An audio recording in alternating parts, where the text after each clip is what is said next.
Welcome into the best in true crime podcasting. This is True Crime Tuesday. I'm your host, Tim Dennis. I am excited about today's show, folks. I'm going to tell you, I have a bucket list of guests that I'm managing to one by one fulfill in my old age, and today is one of them, and I'm excited. The Viper is the name of the book one of the books that we're going to cover today. I Am Princess Diana is the other one, and Brad Meltzer is my guest today. And I'll tell you, I don't have my dog-eared copy of it around here somewhere, but a long time ago in a galaxy far, far away, and I still am a comic book fan, the series Identity Crisis hooked me. And I've been hooked ever since on our guest today, Brad Meltzer. Brad Meltzer is the Emmy-nominated #1 New York Times best-selling author of The Lightning Rod and 12 other best-selling thrillers. He also writes nonfiction books like The JFK Conspiracy and The Ordinary People Change and Ordinary People Change the World children's book series. We're going to, again, talk about I Am Princess Diana later today. Brad's also the host of, again, one of my all-time favorite shows, Brad Meltzer's Decoded. We may talk about that today as well on the History Channel, and is responsible for helping find the missing 9/11 flag with his show, Brad Meltzer's Lost History. One of those moments in history that you have to see. Go find it on YouTube. I may even link it in the description of this program. He also recently gave the commencement address at his alma mater, the University of Michigan, when his son graduated. A great man in history, ladies and gentlemen, and I'm so honored to have him here today. Brad Meltzer. Brad, thank you so much for being with us today. Oh, thank you, brother Tim. That's the kindest introduction. I appreciate it. Again, the pleasure's all mine. The honor's all mine to have you here today. First of all, first question I want to open up with today, and again, I'm a super fan. I'm just going to admit it. I'm going to fanboy all over you today, and I hope you don't mind. I've followed all of your works, and I noticed that at least to me, it seems like there's gears to your work. So reading The Viper, and I read it from cover to cover, I enjoyed it. I savored it. To me, this seems like hyper Brad Meltzer. Boy, I tell you, and the way I observe your work, it seems to me like a spider web. We start with a thread, and then you can look at a spider web and you see it starts with one thread and then it expands and it explodes, right? And there's all these different threads that come together in this beautiful pattern. But then eventually comes back into one thread because it has to connect from 2 points, right? But in there's this beautiful pattern, but we see it as one thing, and it's very easy to follow, but yet you can connect to it, and it's all one thing, and it's one big beautiful pattern tapestry. It's easy to get stuck to, but you never get lost. You know what it is when you see it. It's a spider web, and it all comes together beautifully. I never get lost in your stories, never. Yet I'm intrigued and fascinated. And you manage to take me along for a ride, even though the minutia is so incredibly complex, right? And then you've got comics, which are, I tell you, your comic work is some of the most complex I've ever seen in the business, right? You've got your children's books, which are amazing. They're amazing that you manage to deal out a lesson for children, yet include history and teach them history at the same time. But it seems like you kick into these different gears. Is there a different Brad Meltzer that's writing The Viper from the Brad Meltzer that's writing I Am Princess Diana to the Brad Meltzer that's writing Identity Crisis? Do you slip into different Brad Meltzers when you write these? It's a fair question. I don't think I do. I mean, I think one thing you'll see in every single one of them, no matter whether it's a thriller that's murdering people or a kid's book that's trying to inspire kids because I wanted to put better heroes for our kids today, or a nonfiction book or a TV show, they're all one thing. It's my core belief. I believe ordinary people change the world. I don't care where you went to school. I don't care how much money you make. That's nonsense to me. I believe in regular people and their ability to affect change in this world. And that is the one constant that is always me. It's just, that's my core belief. It's who I am. It's whether I like to or not, my stories, the ones I'm interested in, always have that at the core.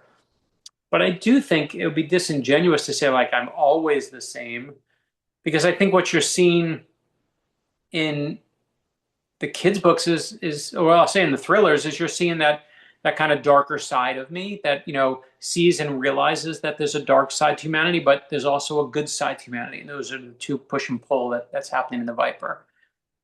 But when you read the I Am Kids books, you're certainly seeing that same thing, right? You're seeing these subversive heroes pushing back against what they think is wrong in their society, fighting back.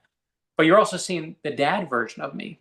You're seeing the version that wants to inspire my kids. You're seeing that one that's worried about where we're going as a culture and how do we make sure our kids have better lessons. So I think it's kind of like, there's this famous quote that says, Mark Twain, everyone attributes it to Mark Twain, but Mark Twain never said it. It says, history doesn't repeat, but it sure does rhyme. Yeah. And I think to your question, I don't, it's the same me, but there's just there's a little bit of rhyme in there. There's a little bit of difference. I got to ask you this too. As I'm reading the Viper, you have this way of creating this world that is so complex, so detailed. Every character has this rich tapestry to them. How do you keep from not getting lost? Yeah, no. So let's talk about the Viper. Let's just do the setup real quick, just so people know what we're talking about. Sure. The Viper opens up. A man walks into a funeral home carrying his favorite blue suit because he's got a terminal disease. This is the suit he wants to be buried in. And here's the thing. If you go to your local bank and you open up a safety deposit box, paperwork gets filed. It means the government could eventually track it. Same thing if you go to the UPS store and you open up a P.O. box. But if you secretly sew something into the lining of your favorite suit and you hand that suit over to your local mortician, you have the ultimate untraceable hiding spot. So that suit is left in the care of the mortician. The man goes back to his hotel. There's a guy with a gun waiting in the hotel room. Says, "Where is it?" Man says, "I don't know what you're talking about." Guy shoots the man dead. And that suit is still in the mortician's office. You won't believe what's hidden inside it or who's about to find it. And that's chapter 1 of the Viper.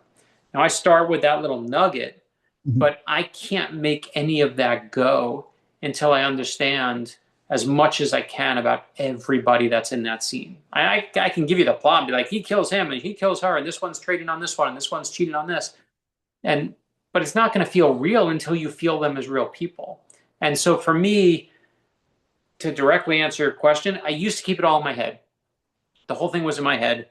I write down, I write down notes for a little bit here and there, especially the first 100 pages I would outline pretty quickly. And then I would just really do it in my head. And now as middle age hits, I got to really write it down. Because one of the things that happened on the Viper is I cracked this one part in the middle. And I always talk to my wife when I plot the books. And I say, "What do you think of this?" And she's always like, "That's stupid." And she'll say, "That's dumb," or "I don't believe that," or "Why would he do that?" And I have to keep throwing it at her until she says, "Huh, that's good." And if I can impress her, then I feel like I got something good. So I worked the whole thing. I got it out. I figure out what I like. And I write it down. She says, "Write it down. You're going to forget it." And I write it all down. And I get to that section of the book because I'm now going to write that section of the book. And I can't find where I wrote it down. I just don't even remember. Like, I know I wrote it down somewhere, but I can't find it. So I go back to my wife. I re-crack the whole middle. I'm like, this and this and this. I think it was this. And this like months later. And then I go to write it. And what happens is I actually find the original thing that I misplaced. The good news was, Tim, they were the same. So I may be forgetful, but I'm consistent. So but I had to keep it all straight. I have to make kind of like a little web of it. Interesting. What I found refreshing about this, and I think, this show is also an offshoot of a paranormal supernatural show that we do on Wednesdays and Thursdays as well. What's interesting and kind of fun about this book is our main character, Zig, is also a mortician, for lack of a better term. Yeah. Yeah. But he also works with the government and works with the military. So we tie this all into this murder that you're talking about, and also works along with Gold Star families and whatnot. And we get this all thrown in here, and we tie this into this story that we'll talk a little bit more about. And to me, I'm doing a horrible job of this here, Brad, but to start to talk a little bit about Zig as we get into this,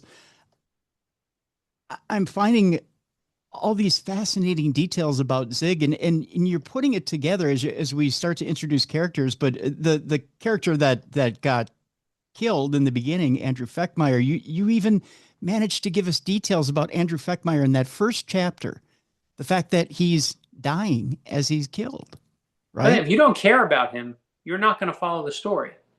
You got to love him in that first chapter. You got to feel bad for him. You got to feel empathy for him. Otherwise, who cares? A dead guy. Next one. But you're begging. But that your question begs the right. You're begging the right question here, which is, those things you're uncovering about Zig. The reason you find them, I hope, interesting, because I find them interesting. Mm-hmm. I found Zig's job. I was working with the USO. I do a lot of work with the USO. They've taken me all over the world. They used to bring it, as the war was winding down years ago, they would bring 6 thriller writers every year to go entertain our troops. And I got one of the calls, and I was honored to go. It was me and Michael Connelly, a couple of, some Sandra Brown, and we all went to entertain the troops because the troops love reading thrillers. It's actually the genre that really gets read a lot in the military. And it was there I heard of Dover Air Force Base. And I didn't know what Dover was. If you've never heard of Dover, you've seen it, though. It's where when a soldier dies and is killed in action, and that flag-covered coffin comes off the plane, everyone salutes. And that's Dover Air Force Base. But it's not just for our fallen troops. When the space shuttle blew up, all the astronauts, their bodies went to Dover. When 9/11 happened, all the Pentagon victims went to Dover. And even recently, right now, when our CIA agents across the globe, or something goes sideways, their bodies go to Dover too. All of our 007s. So it means Dover's a place filled with secrets. And I love secrets. Yeah. So I was like, I want to write about this place. This place is America's most secretive funeral home, filled with the government's biggest secrets. All the people who die there that are on secret missions, it's the morticians who know what's really going on because they have to identify who it is, figure out what's going on, make sure the body matches and the name and the thing, and they need to know who everyone is. And I was like, this is the coolest funeral home I've ever heard. It's the most top secret funeral home in the world. I want to get inside there. And the reason why you're going, wow, this place is cool, is because I was doing the same thing. And I'm just sharing with you my own fascination with this world. And when you read The Viper, you get to step into this secretive government world. And I love that. I mean, to me, it's like true crime is great, but when you can have like secrets on top of it and government secrets on top of that, like it's true. That's what The Viper really is like this ultimate true crime, because I base it all on real stories. The other thing, without getting too far ahead, that you delve into the world of, again, without giving too much away. I don't want to give too much away. I want people to pick up this book and really read, is delving into the world of Does it start with a W? I'm trying to think if it does. Let's say communities where. Well, let's say, no, we can talk about this. We got witness protection. Right? Witness protection. Yes. It does start with a W. Yes. Okay. So we can talk about this without ruining anything in the book. Okay. Good. So here's the way I've taken my readers into the tunnels below the Capitol, the secret catacomb, below the White House, where the hidden tunnels are there. I love doing that because I want to go there myself. And I was obsessed with witness protection. I was like, I want to know more about witness protection. And when you think of witness protection, what do you think of? You think of like Tony Soprano or the end of Goodfellas, right? Some guy gets a nose job and they go put him in Colorado and, he rats out the mob and then he lives his life. And that's why witness protection was created, right? It was to basically make sure to take down the mob. And it worked, Tim. It actually worked. The mob became weaker because people were testifying against mobsters. They would hide them somewhere, and the mob got decimated. It's not as strong as it once was. So the mobsters were actually the biggest group that was in witness protection for a while. But it's not like crime fades. What happens is different criminals take their space. So after that, it was gangs started thriving. So gang members became the biggest group in witness protection. And then when 9/11 happened, we started chasing terrorists. Terrorists became the biggest group in witness protection. You want to know the biggest group in witness protection right now? It's actually accountants. Accountants. Really? Because why? Because we're a world full of data and trying to figure out where it is. So I promise you, when you read The Viper without ruining anything, you will never look at witness protection the same way again. But you're going to see how to hide from the government. You're going to see how to escape the government, right? Like, because back, and think of it this way, when witness protection first started, they put someone in a new neighborhood and whatever. Remember, think of when you were younger. Someone new moved to town. You go, oh, the family moved to town. And you either tried to talk to them or you didn't. You cared about them or you didn't. And life went on. But now what happens when someone moves to town? What do? We go meet them, okay? And then we say, I want to know more about them. So we put in there, see if they have a Facebook page. Where'd they come from? If they don't have a Facebook page, we're like, oh, it's even more suspicious. Now we got to really put their name in. Now we got to see if they're on any of the, if on the criminal database, if they're, child molester database. We certainly look on Zillow, got to see how much they paid for their house. Like we can find all this stuff at our fingertips. So for the government, trying to hide has become so much harder. It's near impossible to hide. You got to make up these whole fake backgrounds that have gone back 20 years because if you don't have that digital footprint, everyone knows it's all fake. So again, you're going to see, without reading anything, when you read The Viper, you're going to see how to hide from the government. It's an amazing book. I want to get back to Zig here for a second because you've done something intriguing with this character, and that's this. You've given him, every one of your characters seems to have this fatal flaw, or they seem to have this thing to their character that is a weakness that makes them more than just human. It gives them this, it's kind of their kryptonite. I'll put it that way. In Zig's case, not only is this mortician that works for the government, but he's a mortician that also has a dead daughter. I mean, a daughter that has met a tragic end. And I don't know if you want to talk about that tragic end here or not, but she's met a tragic end and he's having a hard time dealing with it. I mean, he's having an impossible time dealing with it. So much so that now that he's come back to work for the government, it's really affected not only his career, but the way he actually lives his life. I mean, he's got an ex-wife as a result, right? Yeah, and listen, there's a phrase in every thriller writer knows, and it says, don't let the character work the case, let the case work the character. It's brilliant, so simple. And that's all every case Zig has in one of these books. He thinks he's working the case, but the case is working him. Because the one thing that Zig will never have, he can bring peace to all of these fallen soldiers. He can help this family that is suffering. He can help this spy that come in and may give their family a little bit of closure. But he's never going to get peace himself. He's never ever going to get over the death of his daughter. And Nola, our other character, is never going to get over the fact she never had a family. So Zig will never have his daughter. Nola will never have a father, but they got each other. And that's always what drives the book is because we're all of us.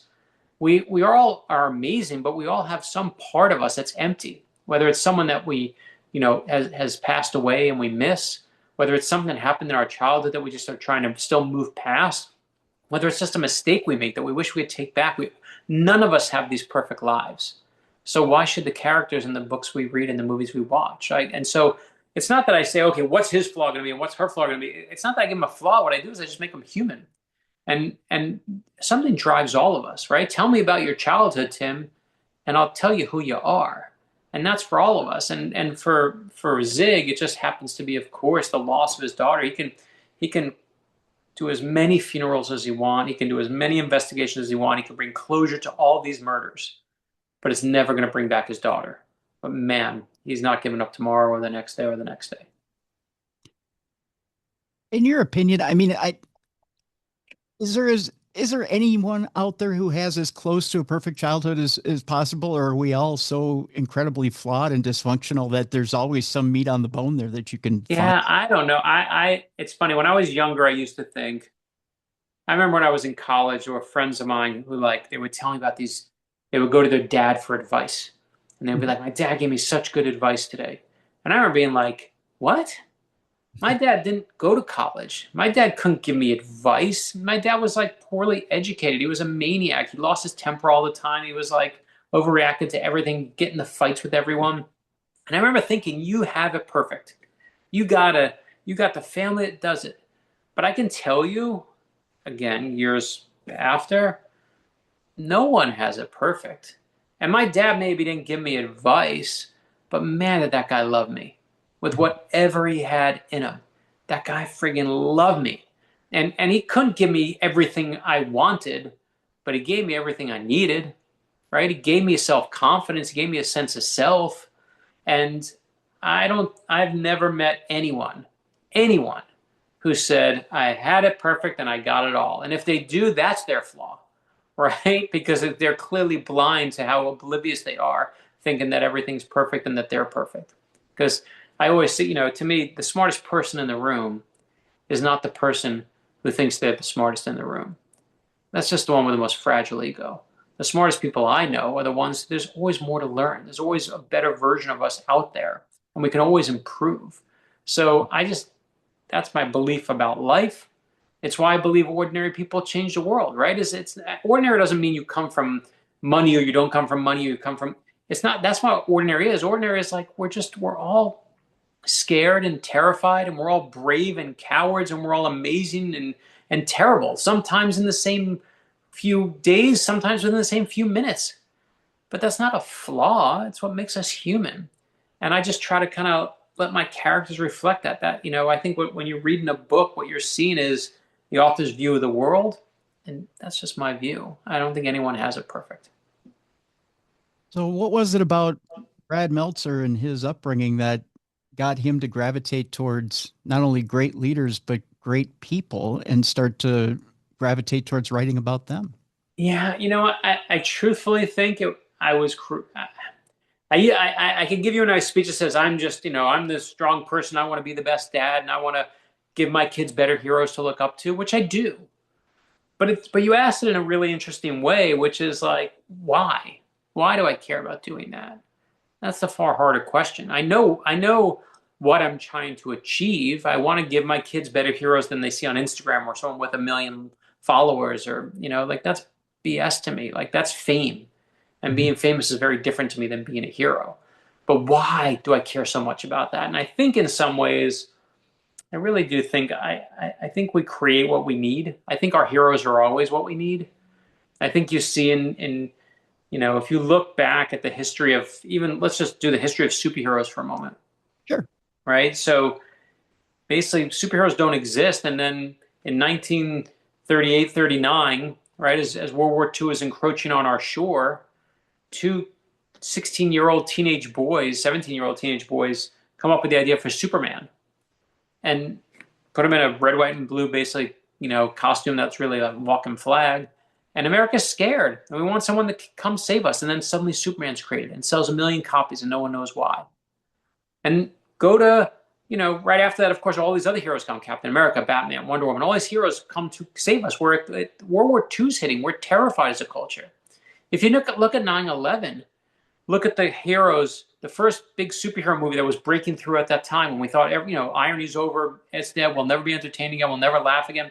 What's the first superhero movie that broke through? It was Spider-Man and the X-Men. Suddenly, superhero movies went on a tear for the past 20 years, right? 25 years. Why? Because we were, again, a culture that wanted someone to come save us. And that's just how the culture always works. You don't get the hero you want, you get the hero you need, which is just my way of saying, why do I care about that? Because that's what I want. I want someone to come be a better example right now. I want someone to show me what it means to be a good person, to have perseverance, to show some compassion to people, show some kindness to people. Like, man, I'm starving for that.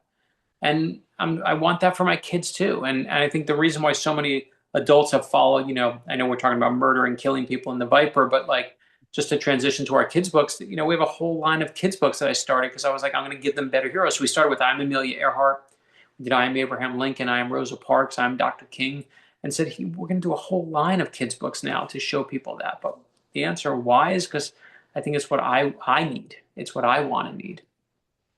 All right. Well, you know what? Let's take our break. When we come back, let's finish up talking about the Viper. Let's talk about I Am Princess Diana.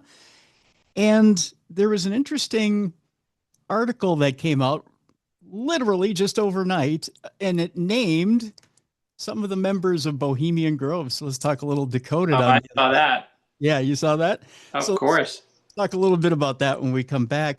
My guest is Brad Meltzer. The book is amazing, folks.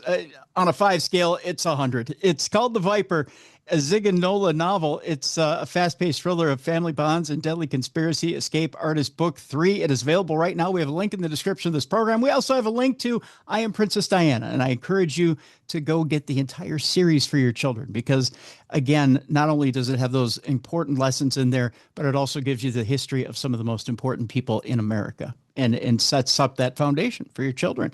I know I'm getting the entire series for my brand new grandnephew, Bennett, so that he can have those important lessons and those important people in history in front of him as he gets older.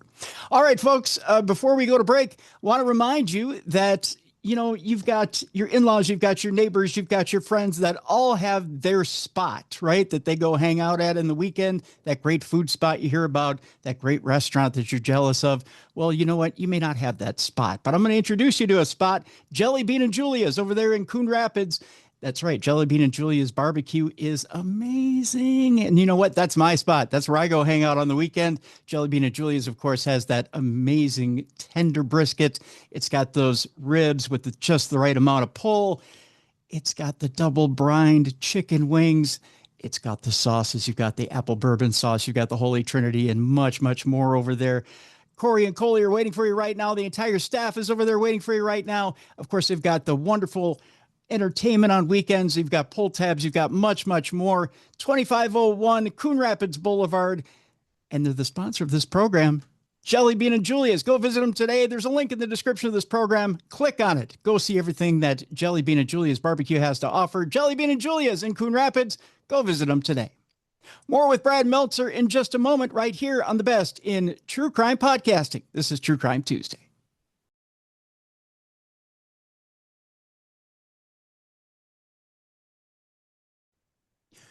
Welcome back to the best in true crime podcasting. This is True Crime Tuesday. I'm your host, Tim Dennis. My guest, Brad Meltzer. The book is The Viper, a fast-paced thriller of family bonds and deadly conspiracies.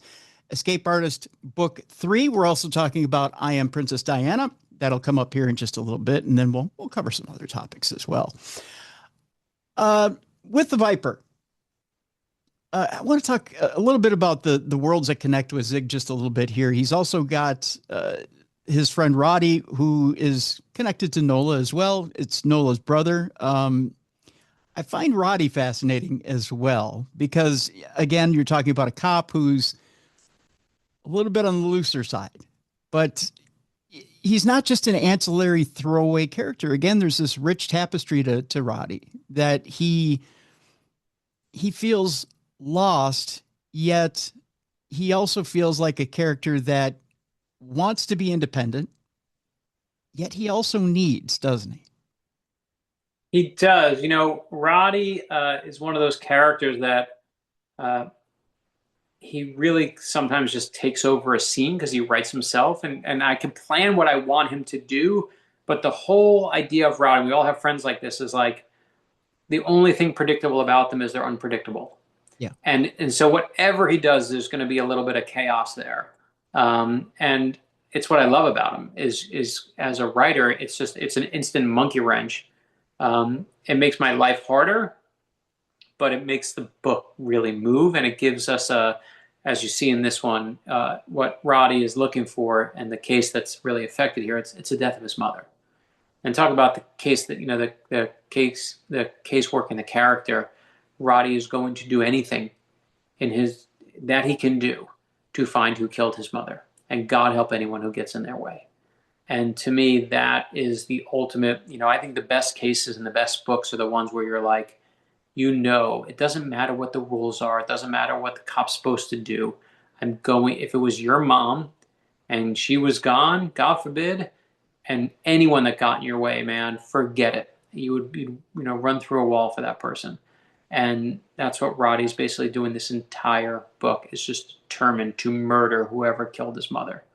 And as a result, it just makes him unstoppable. I mean, his drive it plows through the entire book and gives him to me, that an edge that you can't take that away.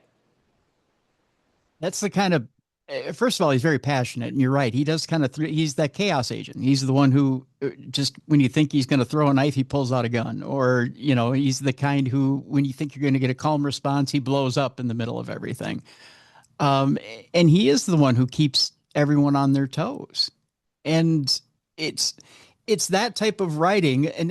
The thing I love about your writing, when you think you're going left, you go right. When you think you're going up, you're going down. When I I, I got to tell you, Brad, I when I read your stuff, I challenge anyone to read your stuff and think you know where you're going.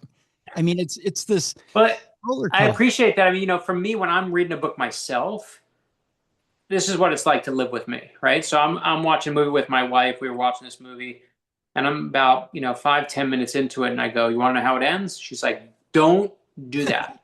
Don't do that. Don't do." I'm like, "I'm telling you, I know." She's like, "Don't tell me how it ends." We get to the end of the movie. She goes, "Were you right?" And I go, "My way is better." Like, right? So because I can't always be right, but my point is like I see movies and books, and when I read something, it's a challenge. We're playing a game. If I guess the ending, I win. And if the author can keep their ending a surprise to me, they win. And that's how I am as a writer. If you can guess my ending of The Viper, you win. If not, I win. The only rule is I got to play fair. I can't be like the butler who you haven't seen since page one and suddenly is like, I did it, and pull off the Scooby-Doo mask, right? Like it's got to be to me, the best books are when I tell you who done it, you go, oh my God, how did I not see that? The clues were right there and there and there. And when I'm writing the books, what I usually do in those drafts is I give them to my friends. And when they say like, oh, I totally guessed the ending, I take away a clue. Or I'll take away 3 clues, right? And then they'll go like, that came out of nowhere. I'm like, okay, let me put back 2. And they're like, and until I get that point just right where they go, man, I should have seen it coming. There were, and you got to figure out just the right amount of fair clues so that when the person gets there, they're just, and I love that so many people at the end of The Viper are like, didn't see that coming, didn't see that final twist, didn't see Yeah, what was happening in the end. yeah, yeah. I give up when I was reading this. I gave up about halfway through trying to guess. I just enjoyed the ride because I couldn't. I thought I knew. I thought I knew about halfway through, and then I went, you know what? I give up. Um, I really thought I did the same thing the first time I read Identity Crisis. I thought I knew, and you took us on twists and turns there too. And that's the very first thing I read of yours where I was hooked, and I said I need to know everything this guy does. No, I I appreciate that. Identity Crisis is a comic book. It changed my life because when I did Green Arrow for DC Comics, that was an amazing opportunity. I was writing novels and then it gave me Green Arrow. But Identity Crisis, I was taking over for the great Kevin Smith, and I was put into that was the book as existed. But with Identity Crisis, they basically said, do what you want. So I could bring my thriller writing skills to Superman and Batman and Wonder Woman. And I just wrote a murder mystery with superheroes. And what really happened is, I was so kind. I could never thank the community enough. Those people who followed me in Identity Crisis have been with me since. You've been with me for 20 years now. And I wouldn't be sitting here today if you didn't buy Identity Crisis. And so I thank you, Tim. I mean, it's one of the nicest compliments. When I did that story, it was going to be some small little intimate tale. It wasn't supposed to be a big crossover. And it just kind of, people read it and were like, oh, this is something to me. And some people love it and some people hate it and people will argue over it. But the fact that 20 years later, people are still talking about that book I never expected that. I mean, I still, on almost a regular basis, once a week, there's some thread somewhere arguing about whether it's the greatest comic ever written or the worst one ever written. Like there's still like a debate going on, and I'm like, I can't believe that's still there. But what it did is it introduced me to the people who realized that it's not about the character. It's like they just want a good whodunit. They want a good true crime thriller.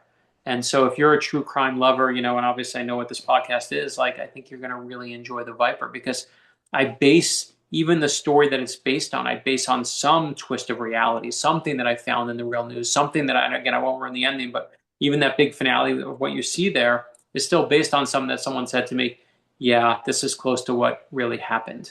And then I built the whole thing on that reality. I just obviously have the beauty of making it fiction. I'll tell people this as we begin to wrap up the talk about the Viper, and that's this: there are very few books I can read, a printed page where I'm reading a scene and I'm sitting on the edge of my recliner on a fight scene, and I'm like I'm digging into my iPad as I'm reading it. Oh, my fight scene! I love where my fight scenes are like choreographed. Like I take those super seriously. super seriously. So that's a very kind compliment. Yeah, and I have anxiety because I'm rooting for a certain person to win this fight, but it's such a back and forth, and not only do I see it in my head, I feel it in my heart. Yeah, And that final battle, I won't say who it's with, but with Noel at the end is one of my, that one was one, and the underground garage one is one that just both of those. I don't do them often, but when I try and do my saving for like, I want this to be the best thing you've ever read in an action sequence in a book, and not I don't blow up buildings and murder people and like we do it realistically. I talk to real people on what they should do. I talk to the real people in the military. Give me the best secrets you got to beat somebody. Show me what it is. And so I don't make it up. It's always kind of comes out of some real point or real angle. yeah, yeah, and boy, does it come across with such reality, Brad. Yeah, but it's such a good book, such a good book. Again, folks, The Viper, a fast-paced thriller of family bonds and deadly conspiracy. We have a link in the description of this program. We're going to remind you before the end of the program. I do want to transition and talk about the IM series. The latest one, which came out last week, was I Am Princess Diana, Ordinary People Change the World. And there it is if you're watching the video.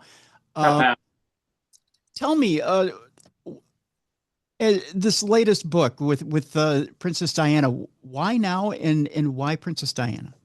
Yeah, when we started this series, Chris Eliopoulos, who's our amazing artist on the series, he and I just, again, we wanted to give better heroes to our kids. And if I said to you, who would you give to your kids and your grandkids, your nieces, your nephews, you pick the same people we picked. You pick Amelia Earhart, Abraham Lincoln, Dr. King, Rosa Parks, Jackie Robinson, Albert Einstein. Like they're pretty, our heroes, if you look at the list, people quickly, we overlap with the same thing. But eventually you run through the quote unquote popular ones, and then you got to say, okay, what I realized we started doing is I started saying, what do our kids actually need? What do I want for them? So I saw the divisions that we have in our country today. I mean, we're going at each other's throats. I was like, how do I teach my kids that it's better to, the power of actually coming together? And we're going to do We Are the Beatles. And we did the Beatles, right? I said, how do I teach my kids about mental health, which I saw so many kids, including my own, struggling with, especially after the pandemic. We did I'm Simone Biles. And, I eventually was like, I want to do a book on empathy. We started looking for heroes. I was like, I need to do a book on empathy. Like, that is a very hard concept to teach. Someone who can put themselves in someone else's shoes and look through someone else's eyes. That's what empathy is, right? It's switching places with someone else and looking through their versions of events. And when we researched it, I was like, it's Princess Diana. She's the one. And at first I was like, let me look into her life. And she was so much more impressive than I thought she was. And that's where the book came from, is us just saying we want to put empathy out there. And what's the best delivery device to give that to, and I love the fact that people use our books to build libraries for their kids and their grandkids, their nieces, their nephews, these homemade libraries of real heroes. I love that people give them to their schools and their churches, their synagogues. It's an amazing thing to us to watch these real libraries get built by people. Well, I told you before the show, and I'll tell my audience now. I don't know if I've ever mentioned it here on the program, but my Uncle Bob is also a circuit court judge in the Green Bay area. He works with underprivileged youth, and he told me, I didn't know this. He didn't tell me this until today. I told him I was going to have you on the program. And he said, yeah, I'm a huge fan of Brad. I use his IM series for his underprivileged youth. He uses those books when he needs to teach and set an example. He gives those books to his youth. So yeah, I mean, it is pretty crazy. We watched, our I Am Jackie Robinson book. The Los Angeles Dodgers read it on Jackie Robinson Day. I watched Jackie Robinson's children read that book. We had Jane Goodall help us with I Am Jane Goodall. We had Dolly Parton help us with I Am Dolly Parton. Billie Jean King spent 2 hours on the phone with me going over every detail of her book to make sure it was right. And John Lewis helped us with our I Am Martin Luther King Jr. book. So it's just because he liked our Rosa Parks book. And I'm just like, I never thought that we would ever be in a position where, we're about to come up on our 40th book in the series. Princess Diana is number 38. We do in a couple months, we do I'm Teddy Roosevelt, which is number 39. And then we do the 40th book in the series. But I never thought I wanted to build a library. When I launched it, I said I want to build this library of all these heroes, but to be able to see that library now exist on people's shelves, and I walk and have kids who come with stacks of them or send me pictures of these stacks that their families have been building with inspirational messages that the parents put in there for their kids, is one of the most humbling moments. I mean, in fact, if I could turn the camera around, my desk is pretty neat, I think, but the only thing I keep is a stack that's about this high of letters from kids. And these kids all over saying, I like Rosa Parks now. I like Jackie Ross. I like Walt Disney now. And I like Mr. Rogers and Jim Henson. And I'm like, oh my gosh. And Frank. I mean, it's incredible. They dress as them for Halloween. And oh gosh, it's like the greatest reward we get. What would be the ultimate compliment to both you and Chris with this library that you're building? If you could think of one thing that to you would be the pinnacle that would absolutely tickle you both. I don't, I feel like we've gotten it already in a strange, odd way, which is we reached the point, we just celebrated the 11th, I think it's around the 11th year of these books being around. And I've now met people, and they're young, but I've met them, but they say to me, I grew up on your books. And that's a crazy idea, right? Like I started these books when my kids were 8 and 5 years old. My daughter's about to graduate college, right? And she, like, obviously she grew up on them. I forced them down her throat, right? But to watch these other people, I get these letters that are so emotional. I got one that recently just said, like, your books helped us, taught me so much about the world. And I'm just like, what? Like, I just wrote them for my kids. And I knew one thing, Tim, I'm not that special. If I want this for my kids, then there are going to be lots of other parents and aunts and uncles who are going to want it for theirs.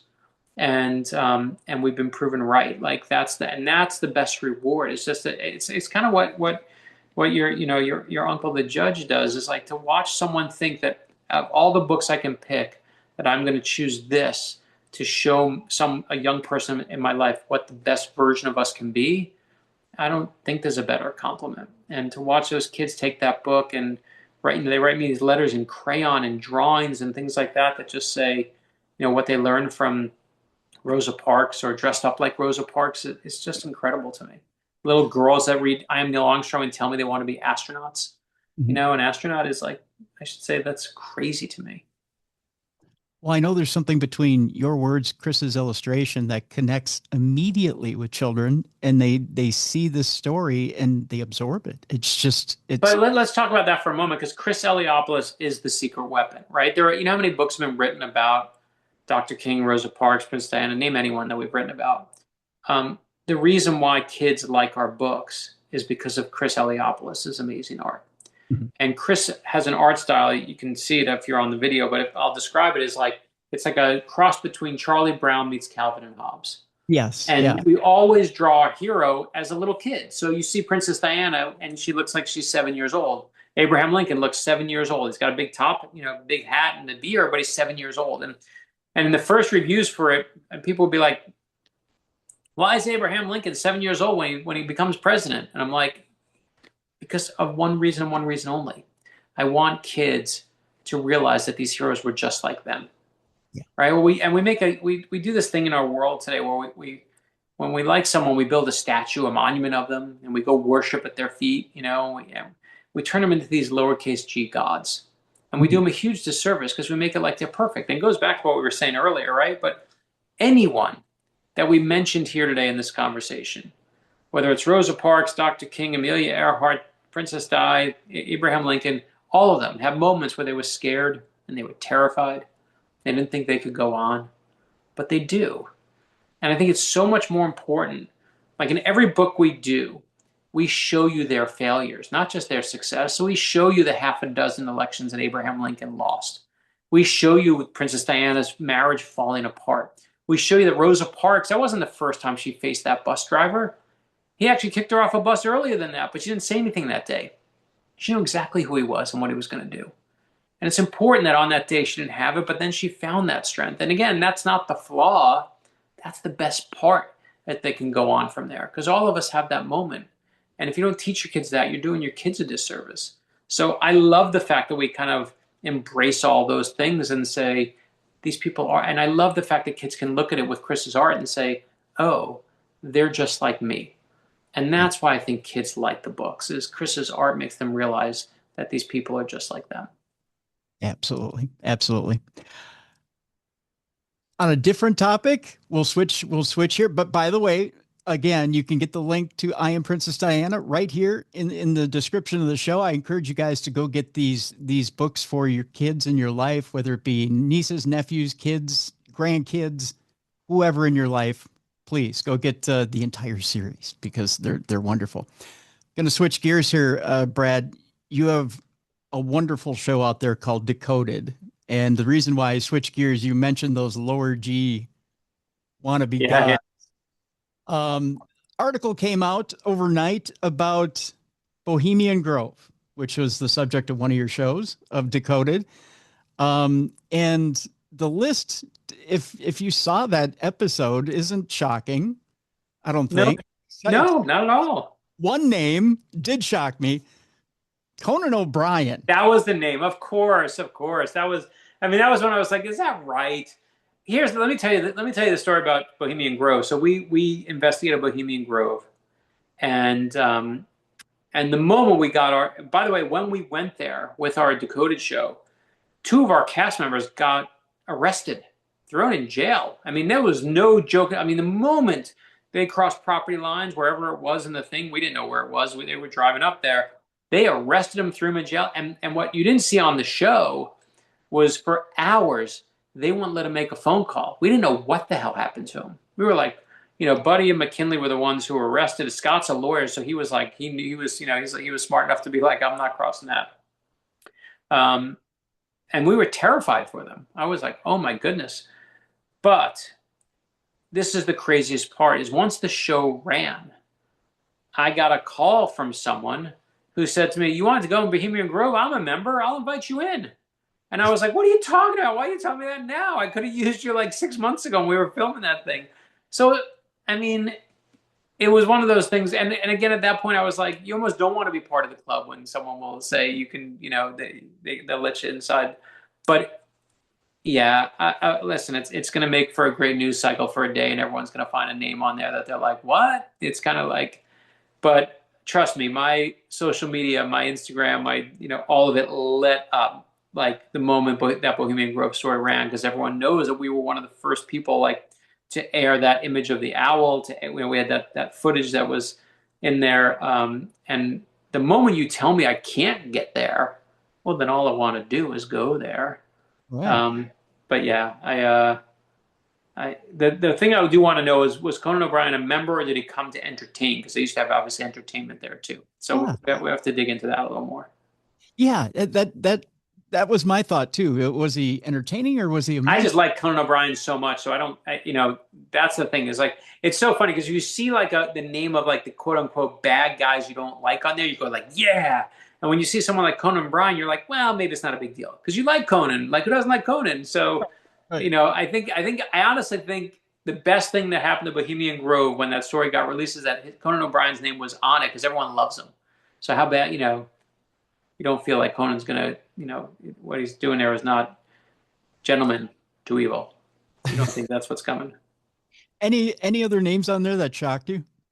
No, I knew most of the names that were on there. I did know that. The names haven't changed for so many years. In fact, if you look at the list, a lot of those names, again, the older guys that are on there, Supreme Court Justice, we listed them at, 15 years ago. Like, that was not news to us. But yeah, the younger guys are obviously the new ones. Yeah.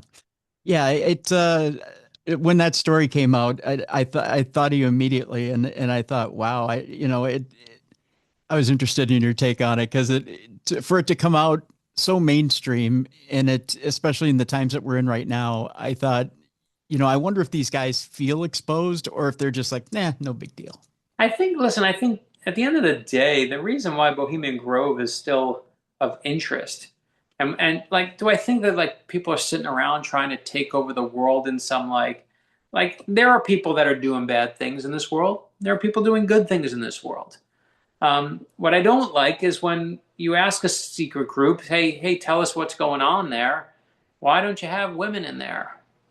I'm not telling you that. Like, why don't you have this in there? Why don't, if you're doing all this quote unquote secret stuff to influence, like, just be a little bit more open about it and then we'll leave you alone. But if you want to keep your secrets, then we're going to keep digging. You know, it seems that, well, they have, Bohemian Grove has that in common with, like, say, the Masons and others. It seems like if it's a closed group, it seems to be. Right, but you can go to Freemason headquarters, Scottish Rite headquarters in Washington, D.C. You Mhm. can go there on 16th Street, walk straight up from the White House.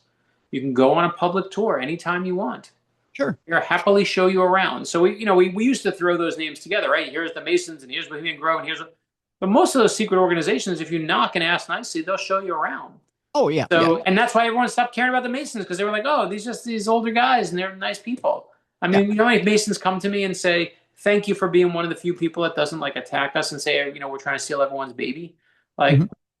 it is interesting, like 8 signers of the Declaration of Independence were Masons, 9 signed the U.S. Constitution, how many, almost a dozen U.S. presidents. Like, that's pretty cool detail. I want to know what's going on in that secret club. And you ask them and they tell you. Bohemian Grove is like, we're not telling you crap. Well, guess what? We're going to keep trying to dig, which is why you see this list come out. Yeah, most definitely.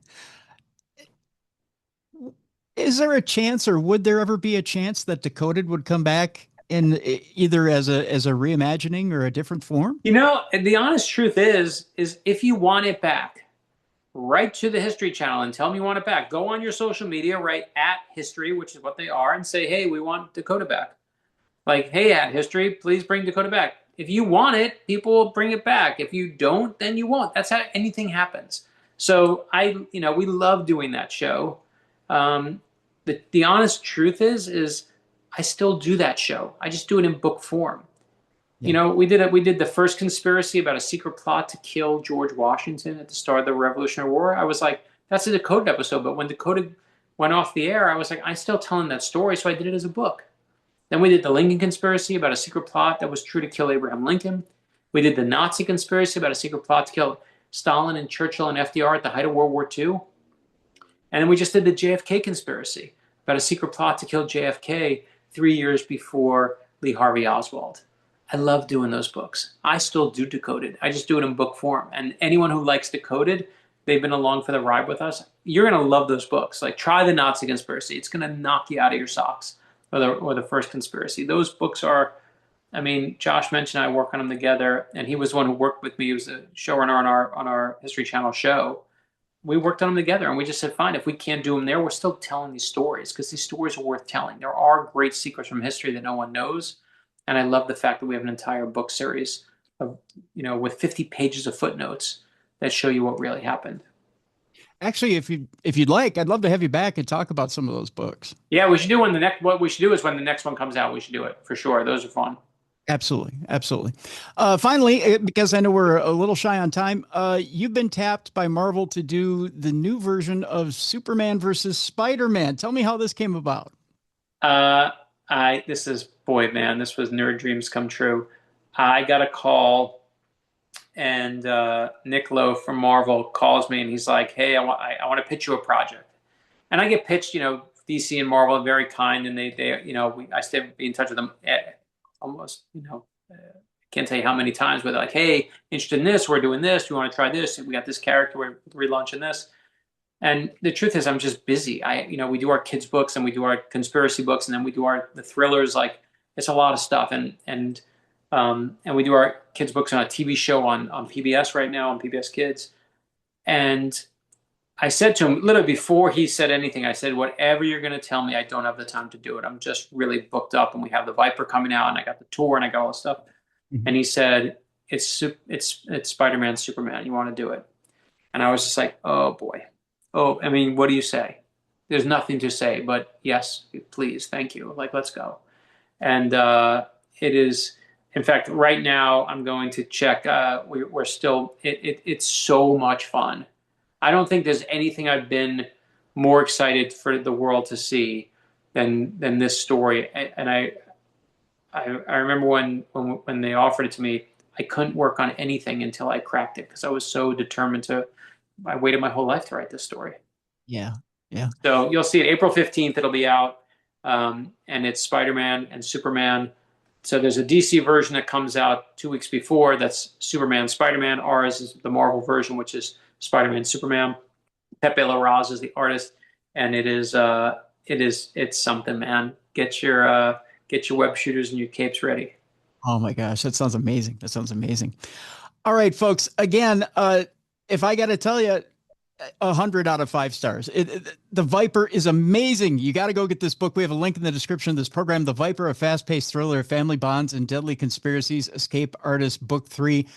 I have never been on the edge of my seat reading a book. And by the way, you can read The Viper if you've never read anything else. You can pick it up and read it cold. We have plenty of people who do, and that's the fun of it. So you can start with The Viper. That's right. You don't have to have read Escape Artist Book 1 and 2. You can jump right into this. Brad does a wonderful job of putting you right in the middle of the action, and you can pick it up, and it's so wonderful. So wonderful. Also, for your kids, go pick up I Am Princess Diana, Ordinary People Change the World. Go get the entire series, folks, for your kids. Not only is the lessons there, but both Brad and Chris do an amazing job of not only setting the lessons there, but they're entertaining books as well for your children. The latest, I Am Princess Diana, Ordinary People Change the World, is available right now. We have links to both in the description of this program. Brad Meltzer, I want to thank you so much for being with us today. Thank you, brother. Good to see you, Tim. Thank you. Good to see you as well. Folks, it's time now for us to change gears. It's time now for us to join Jessica Freeburg, and it's time now for Dumb Crimes and Stupid Criminals. It's Crayon News story time.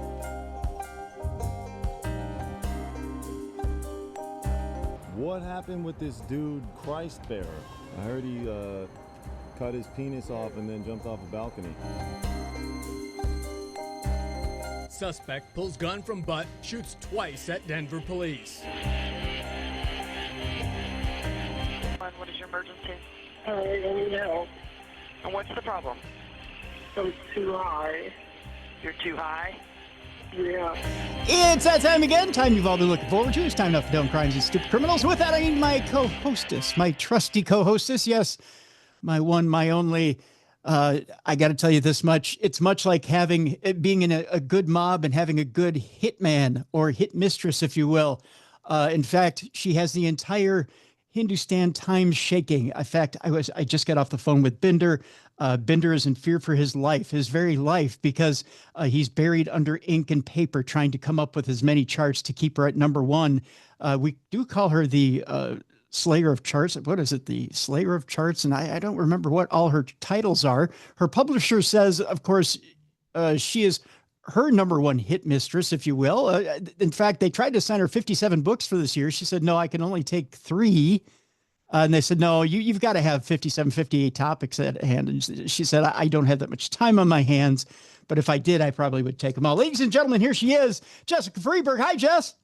Hey, happy Tuesday. Happy Tuesday. Boy, is it a Tuesday. Huge Tuesday on the show here. Not only you, which it's always a big Tuesday when we have you, but we have Meltzer on the program. So by God. I know, amazing. What a Tuesday. It's a good one. It's a great one. It's a great one. It's one of the biggest Tuesdays, I think, in the history of True Crime Tuesday. So let's put it that way. I'm not much for hyperbole, but it's a pretty big Tuesday. It's a big Tuesday. Feels good. Yeah. Big Tuesday. We'll just jump right into it. You know who else had a big Tuesday or a big week last week? Who? She's back. You remember the lady who snuck onto the airline? Yes. She did it again. Wow. Oops. She did it again. Yeah, good one. Yeah. Do you remember the name Svetlana Dali? Do I ever? Yeah. How does she do it? I feel like I can't even get through TSA when I'm supposed to. Right? I mean, they've. I think I remember like a week or two ago something about they relaxed certain things in TSA so that you could, for seniors, I think it was, so that you could get through TSA easier, like slip-on shoes and things like that. Like you don't have to necessarily remove your shoes if you're of a certain age or infirmity now. I'm trying to get that. I don't think anyone does with your shoes anymore. Really? They took that away like not that long ago. So it's pretty new, but it felt weird because I was like, don't I need to go barefoot and be grossed out by the nasty floor? Right, because I remember well because when I go through TSA, I go through with assistance. Hmm. So and when I had the real bad problem with the Charcot foot and I was on a knee caddy, I would have to I would go through in a wheelchair and they'd take my knee caddy and they would do things where like I'd have to go through the third degree because I mean they take me out of the I couldn't go through the scanners like you guys. So they would do the pat Oh. down and they would have to go through my brace and everything. And so it would take me 3 times as long to go through TSA. So I don't know how this woman just goes right through. I Right. know, it's crazy. But I'll tell you how she does it. And it's simpler than you may think. It's very simple. Now, stowaway Svetlana Dali successfully snuck onto a plane to Europe yet again last week. And it's almost maddening how she does it, Jess. This woman previously was convicted of sidestepping security and airline agents to board a flight to Paris without a ticket, and she was detained in Milan, Italy for again stowing away. Svetlana Dali snuck by the airline employees at gate C-74 at Newark Liberty International Airport and onto United Flight 19 last Wednesday night, according to a law enforcement source. The Boeing 777-200, which seats 364 passengers, departed Newark at 5:51 p.m. Eastern Time, according to FlightAware. Sometime during the more than 7-hour flight, airline staff on the plane discovered Dali was on board without a ticket. This absolutely boggles my mind. When the plane landed in Milan at 7:09 a.m. Thursday, she was detained by law enforcement. Safety and security are our highest priorities, according to United Airlines. Again, it's United that she decided to do this too. We are investigating the incident and working with the appropriate authorities. Now, the FBI in Newark told CNN that they are aware of the alleged stowaway. They were working with Port Authority and TSA on the open investigation, according to the FBI spokesperson Emily Molinari in a statement. CNN reached out to the TSA for more information. Now, according to the story, the way she did it was the exact same way she did it last time. What she does is she goes up to TSA, and as passengers are checking their luggage in the bins, she just simply slips right by them. She just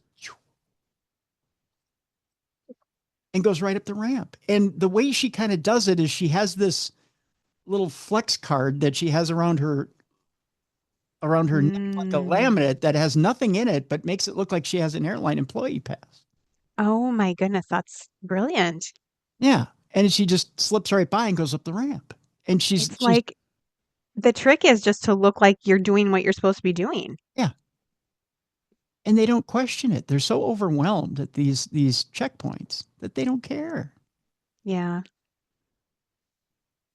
Now, security video released after her arrest showed Dali bypassing an airport employee in charge of a crew member security checkpoint and walking airline staff past the station where her ID and boarding pass would have been checked. At that point, she was scanned and received a pat down while her possessions were screened.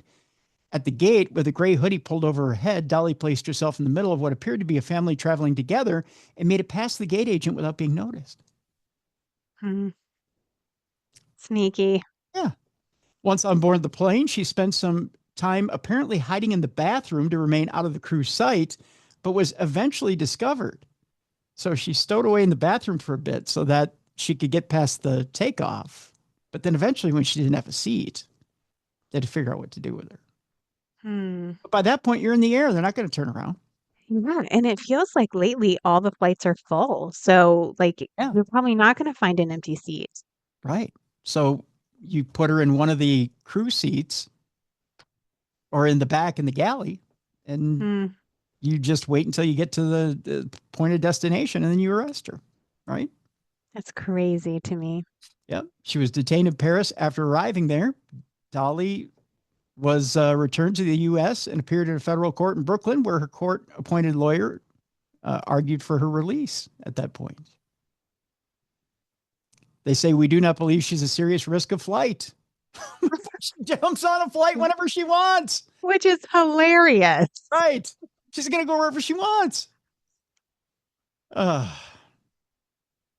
you think she has a plan when she goes, or is she just like, I'm going to get through and just like see where planes are going today, and then I'm just going to hop on one? I mean, what a free life. Well, the last time she was there for a week. The last time she went to Paris. Yeah. And then she just jumped on a flight and came home. Hmm. Yeah. And that's the thing. I think she just thinks I'm just going to hop on a plane. I'm going to go to wherever I'm going to go. I'm going to hang out and then I'll do it again. Because what are they going to do? And no itinerary, no plan. I mean, when I travel, I get so stressed. I have, my list of things that we need to take. I have my list of things we're gonna do when we get there. Like it's a whole spreadsheet. She's just like such a free spirit. She's just like, Yeah. just going to go gonna and live. walk through the airport. Yeah. Just going to go live life. They just owe me some people are like that though. Some people they owe me the flight. They should just take me, don't they know who I am? Yeah, just cracks me up. She can get through like that. I mean, meanwhile, we're over there like having the stuffed animal my daughter brought patted down to make sure it's not full of drugs. And like, Yeah. I'm having all this anxiety because I usually have an apple knife accidentally stuck in my backpack.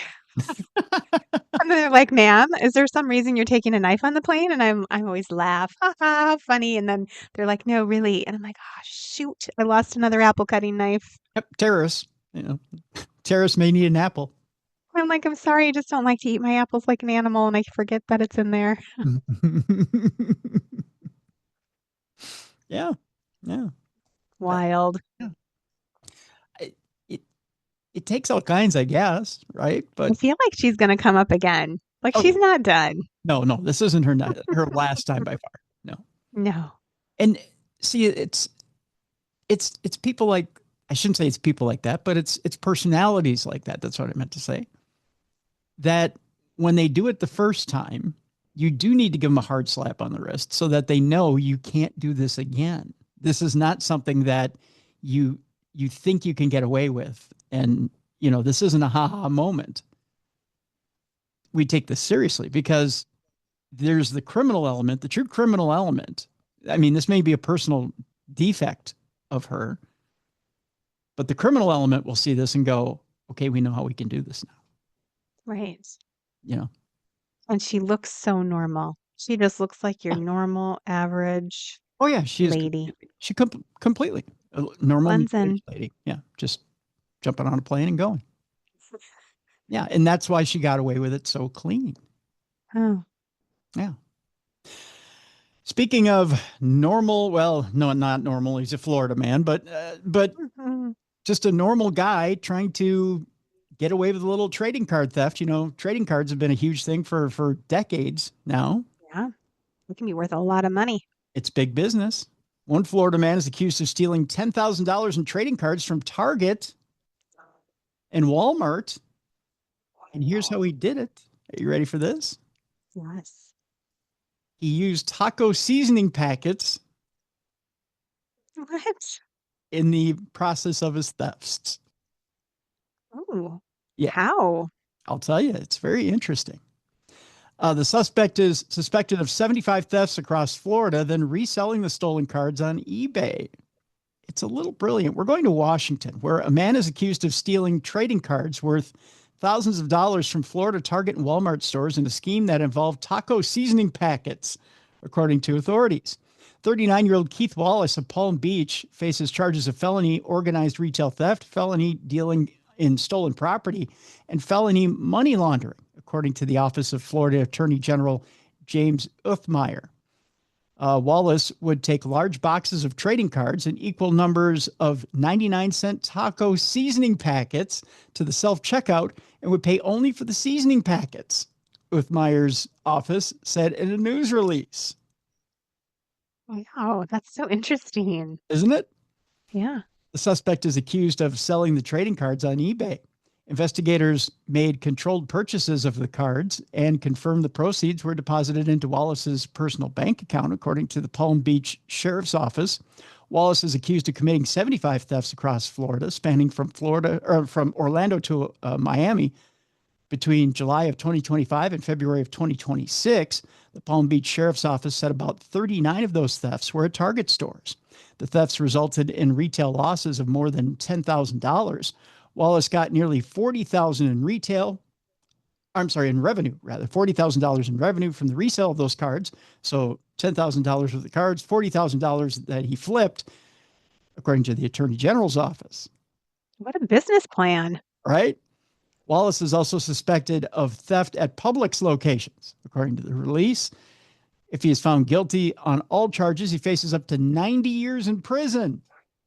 Holy cow. Not worth the $40,000. No, that seems a little extreme. People kill people and get away with less time. That's right. Florida has the number one economy in the nation because of our commitment to law and order, Fechmeier said in his release. Organized retail theft drives up prices for consumers, and that is not a result we are going to tolerate. These schemes will be met with the maximum punishment allowed under law. 40 grand off of 10 grand in cards. 90 years in prison. Yeah. Yeah, he's getting more than a slap on the wrist for that deal. Yeah. That's quite a side hustle, though. Quite an entrepreneur. Yeah, quite an entrepreneur. Our next story comes from one of our listeners. By the way, if you have a story for us for Dumb Crime Stupid Criminals, you can send it in to me at tim@darknessradio. I think this one comes from Jeff. So thank you, Jeff, for this one. I'm not sure if this man got prosecuted for this, but it is a darn funny one. A man sets his home on fire, by the way, after using a blowtorch to kill spiders. Ooh. Some of us have a little arachnophobia. Some of us take it to this level 10. I do not like spiders. I can see myself doing this. Really? Lighten up the old blowtorch to get rid of a spider? Well, they do creep me out real bad. Really? Oh gosh, yeah, I don't know why. Getting better. I'm trying to overcome all my fears in this lifetime, but spiders, it's like irrational. Like even after I kill it, first of all, killing it, I think, oh, when I go to smash it, it's going to know my intention. It's going to jump on my face and eat me. So then I'm afraid to smash it. And then after I do smash it, I'm afraid to step over the spot where it was killed or even walk by it if it's on the wall or something, because I'm like, the memory. You don't believe in the old wives' tale where if you smash a spider, you'll have a rainy day? No, I don't think I've heard that one. Oh? Okay. I always keep that in mind. I talk to them when I see them. Yeah. Yeah. I like certain spiders. It's weird. I have a prejudice against spiders, which is not fair, but I love a good house spider, daddy long leg. Like, they don't bother me one bit. But when they're black, I have a jumping spider in my guest room window, and I've named him, and I talk to him, and I tell my guests, I hope you're not afraid of spiders because I can't bring myself to kill him. He's so cute. But those big, hairy black ones, ugh. Yep. Yep. Well, this man set his home on fire after using a blowtorch to kill spiders. Evidently, he had no tolerance whatsoever and went the opposite direction. A man who was house sitting for his parents set their home on fire. It wasn't even his house. Oh, no. Yeah. When he used a blowtorch to kill spiders, according to authorities, firefighters responded to a 911 call about a fire on Tuesday night at a home in Fresno, California. The tenant of a 2-story residential house just made a bad decision to use fire instead of insecticides to kill the spiders, according to... Or fly swatter. Or fly swatter, yeah. Or a newspaper or rolled up magazine. Lee Wilding, deputy fire marshal with the Fresno Fire Department, told ABC News the tenant used a torch like a handheld propane torch to kill the spiders that were around the base of the residential structure. And in doing so, some flame from the torch went in between some of the cracks in the siding and into the interior of the wall, Wilding said. That's a bad idea. It started a small fire within the wall and then traveled up into the attic through the wall space and into the attic to cause a larger fire. So wait, was he killing the spider outside? He got it into the siding. Yeah, what happened was it must have been like in a crack in a corner. He shot the flame up into the corner. It got up into the corner and it went into the interior of the house, which then got up into the siding and caused an interior. And who just has a blowtorch handy? Like you see a spider and you're like, oh, the blowtorch is right here. I'm just going to use that. He had to go looking for it. He must have known where it was in his parents' house. And he just went, That's well, wild. I'll kill this thing with fire. Bad idea. Yeah. More than 25 firefighters and 2 trucks were sent to the scene, according to Wilding. And it took about 5 minutes to put the fire out. The fire destroyed part of the house, but the man who started the fire was not hurt. He's going to wish he was when his parents get home. I know that much. His mom's going to be pissed. Oh, I bet. He was still outside when the smoke became visible, Wilding said. If I start my parents' house on fire, I'm going to get the hose and I'm trying to put it out myself. I'm not waiting for firefighters. I know that much. The occupant was cooperative and did give a full statement as to his action at the time that the fire was ignited. Fresno Fire Battalion Chief Tony Escobedo told ABC News Fresno affiliate KFSN TV that the man could have used insect repellent to get rid of the spiders rather than a blowtorch. We don't ever recommend using some type of heating device like that to get rid of any vermin or spiders, Escobedo told the news station. This probably was a bad idea. Yes. I they really should have rung him up on some sort of charge, I guess, but intentionally setting fire. He's going to be punished. Yeah. I'm sure the insurance company isn't going to pay for it. I know that much. But it's a bad deal all the way around. I got to imagine somewhere the spider got away and he's flipping up a middle finger at the guy, right, as the house is burning. I just imagine that happened. No spiders were hurt in the making of this fire. Right. Good disclaimer, Jess. Right. I'm going to show you a picture of a guy. I'm going to try and I'll zoom it in. I know your sans glasses today, but here's the guy. All right. Now, if I had to get you to guess in a crime here, what do you think this guy is guilty of? Gosh, he looks so clean cut. He looks like he's just coming from the golf course. Kind of, right? Yeah. Did he steal a golf cart? You would think, right? You would think probably stealing a golf cart or maybe having one too many at the golf course. That's a good guess, Jess. Good guess. Well, I'll tell you this much. This 29-year-old well-cut man actually committed a bit of a faux pas at the McDonald's. Oh. Yes. He's been jailed for a felony frappe attack. Oh, he attacked someone with a frappe? Yes. That's not what those are for. Good waste of coffee, isn't it? An ex-con is back on ice after he struck a McDonald's drive-thru worker in the face with a thrown frozen coffee beverage, according to court records. Yeah. The frappe rap against 29-year-old Daniel Abramowitz is classified as a felony since the Florida man's rap sheet, yes, we're back in Florida, includes a prior domestic battery conviction for punching his girlfriend. He's not that nice. Oh, no. The girlfriend's also the mother of his child in the face. Oh, my goodness. Pew, pew. Yes, he's not a very nice guy. He looks like he might be a nice boy, but he does. He just looks like a clean cut kind of. He does. Meet me on the golf course for the 9 holes kind of guy. Yeah, but he's more a catch. He's beating women and. Yeah, he's more a catch me outside. How about that type guy? Yeah. Yeah. Police arrested Abramowitz in connection with the January 31st incident at a McDonald's in Seminole last week.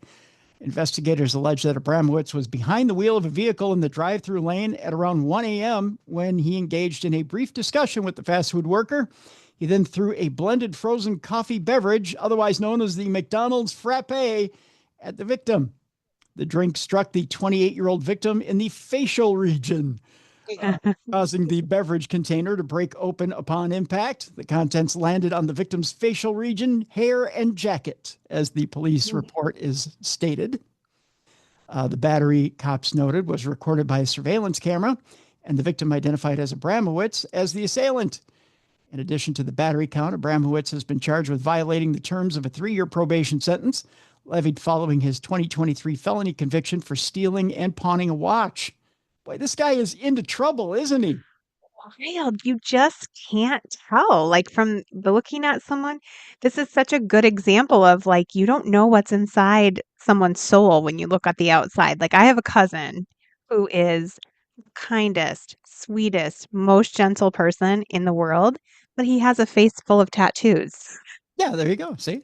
And he drives a Harley and he just looks like a guy like you would not want to mess with him. Well, he wants puppies and he'll give you the shirt right off his back. And then you got this kid who looks so clean and nice and he's going to steal the watch off your wrist and punch you in the face. That's right. He's the devil. Yeah. Speaking of, he's a New Jersey native. So he is the devil. Ah, Jersey's coming out. That's what it is. Abramowitz's criminal history includes other convictions for obstruction, probation violation, and burglary.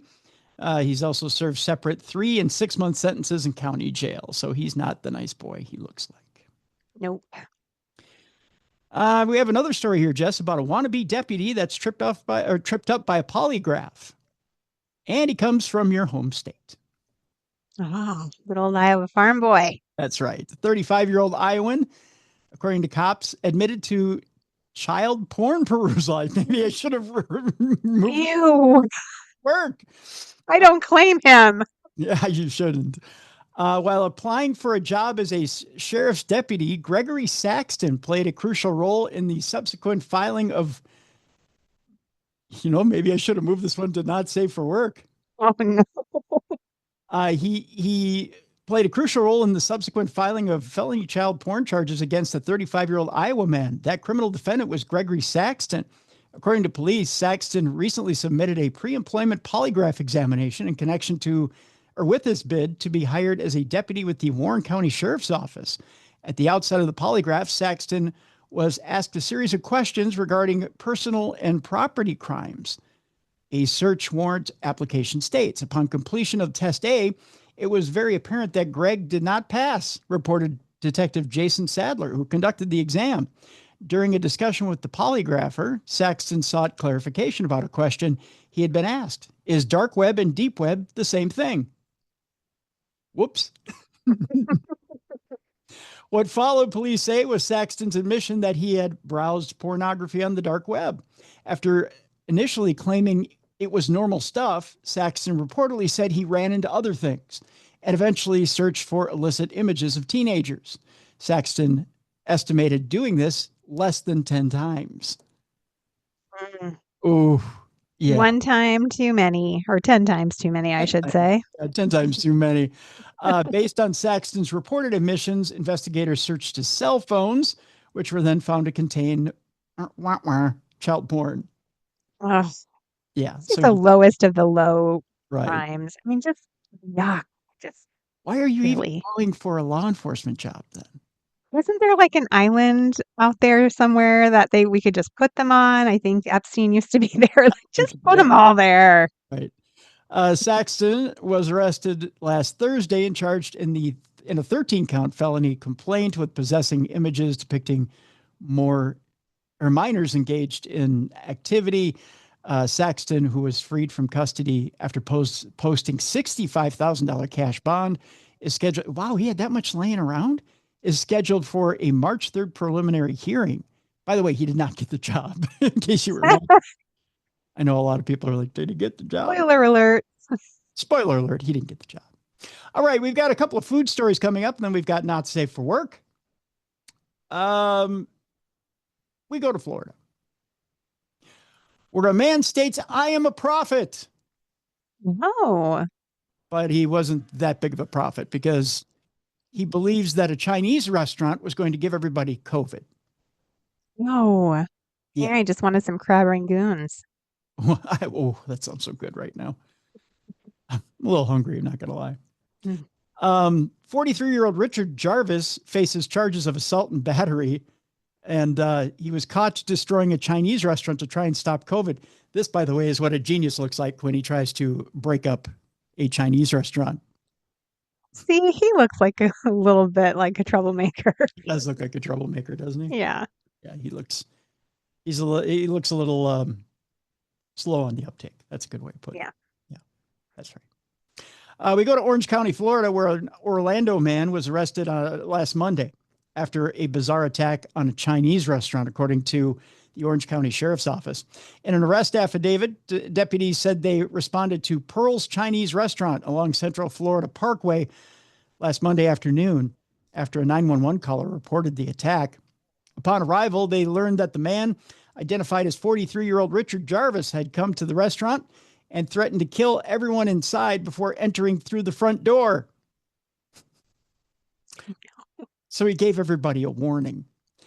From there, deputies explained that Jarvis made his way into the kitchen, tossing and destroying over $4,000 worth of food and cooking instruments. The owner tried to run away, but Jarvis struck him in the back with a shovel, telling the owner, telling the owner, if you run away, I'll kill you. Oh, so if he stays, you'll be nicer? That's not good logic. Yeah, this is not good odds for this poor gentleman. Right. Deputies said they soon found Jarvis in the kitchen, armed with a shovel and shouting that he had to destroy the food because all the Chinese were poisoning the food. Sound logic. It's a little cracked. Yeah, sound logic. I think. Yeah, I think this guy. It's a 10 out of 10 for logic. That's for sure. And then now my iPad is so shocked it doesn't want to move. I didn't mean to yell at you for iPad. I'm just shocked he's so like up in arms about COVID now. He's like 6 years late. 6 years too late. Right. Right? Yeah, he pretty much, yeah, Brother, we survived. yeah, yeah. It's over. It's just a cold.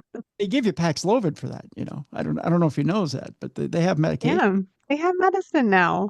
Right. And you probably have a little immunity. You'll be okay. Yeah, he might be okay. I mean, you might be able to treat that stuff. I mean, he might be fine. I mean, there's things you can do for that, Jess.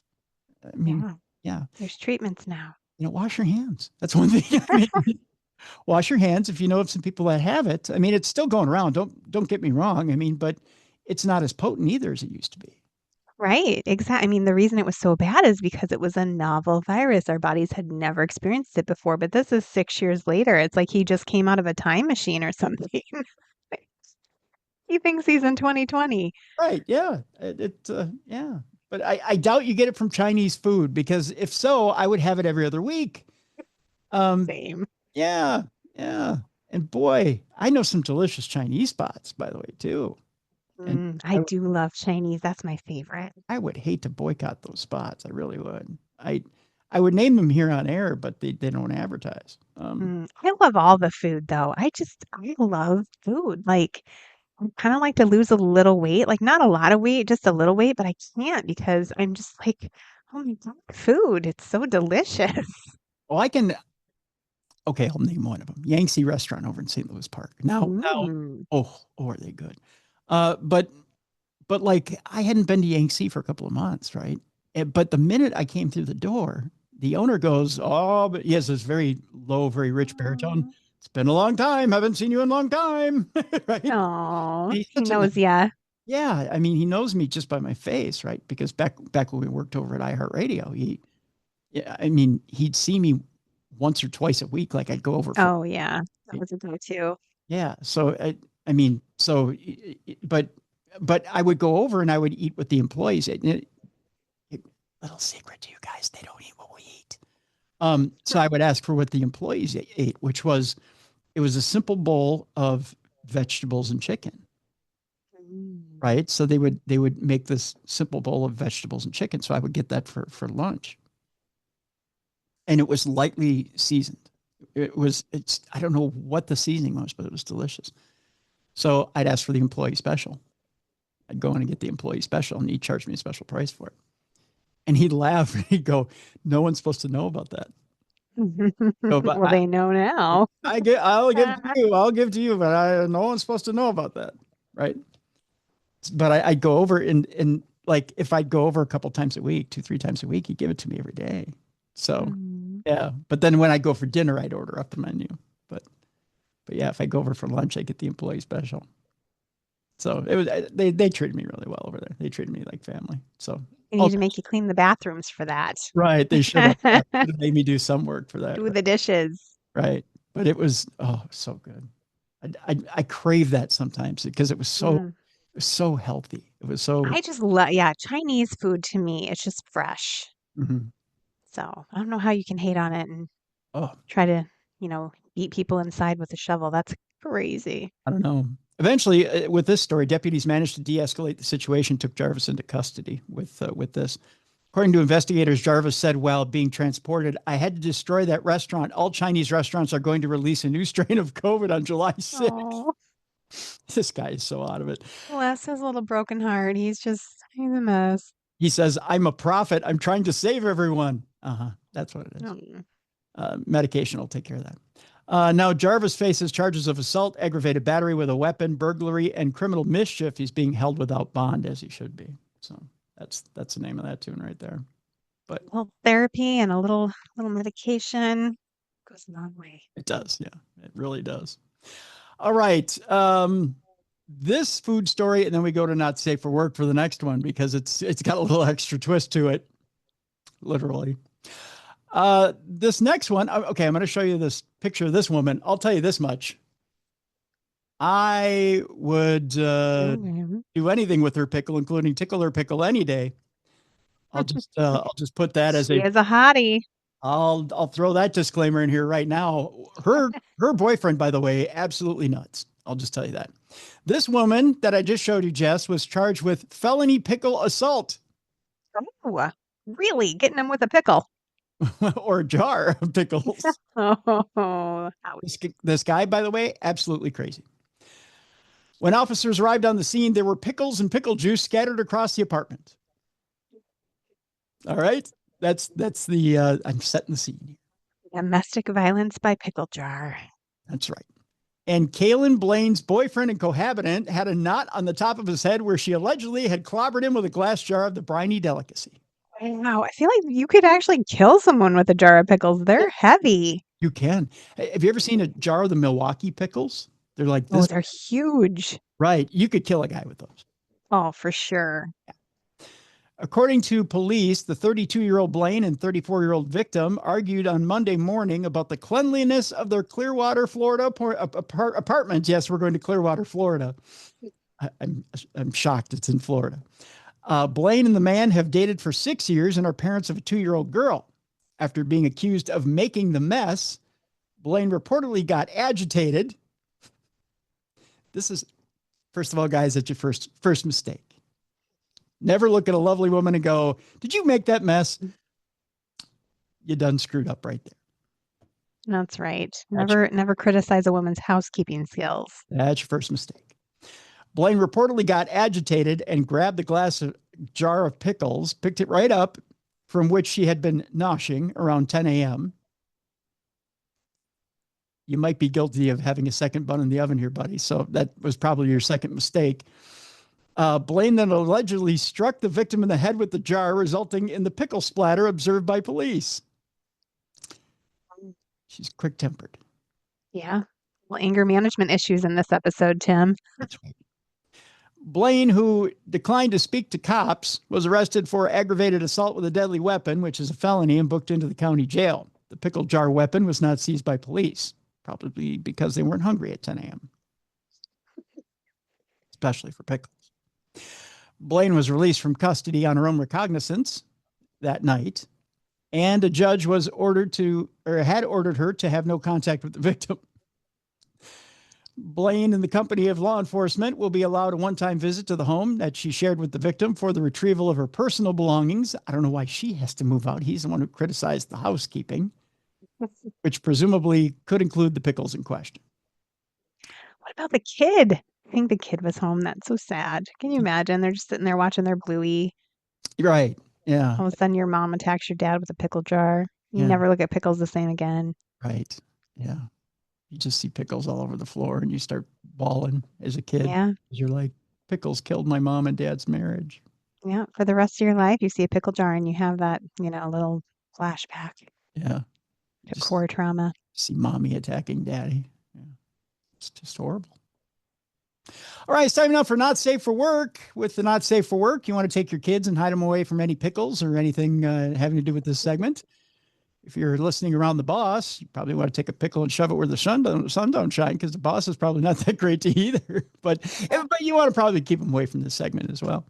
And we'll go in 5, 4, 3, 2, 1. We're continuing on the food and restaurant theme, as this Pittsburgh man has been charged after an alleged indecent exposure at a West Mifflin restaurant. More specifically, the local Denny's. Oh. Where it was just a little more than moons over my hammy, if you know what I mean. I'd like a little hollandaise sauce with that. Thank you. Oh, you one up my joke. I was waiting all day for that joke. Oh, shoot. You just one upped it. That's okay. That's fine. A Pittsburgh man is facing a list of charges after he allegedly exposed himself inside a West Mifflin restaurant, and restaurant managers told police it's not the first time the suspect acted inappropriately in front of customers. He's a bit of a showman, Jess. In other words, as You get dinner and a show with this guy. It's a dinner theater, Denny's. Mm-hmm. There's a little bit of sausage on the menu, if you know what I mean. Oh, boy. According to the criminal complaint, West Mifflin police alleged that Zachary Ryan Hiles acted inappropriately in view of bystanders. Court records say Hiles, an employee of the West Mifflin Denny's, was allegedly leering at a group of women in the restaurant. And according to what a witness told police, Hiles then began to pull his genitals from his pants and begin to touch himself. No. Like you said, would you like a little hollandaise sauce with your eggs, ladies? And not in the way you're thinking. No, thank you. Christopher Cornetta says he dines at the location frequently and says every time he's been there, it's been a good experience. Until now. Or he just likes that kind of thing. Yeah, well, he could. That's a strange taste of the mayonnaise today. Yet I've dined here, he said. I really enjoy the business they have, the crowd they bring in, and they're very nice to me, he said. Police say the incident occurred late Sunday afternoon. One of the alleged victims ran from the restaurant and got in her car. The victim told police it was a traumatic experience.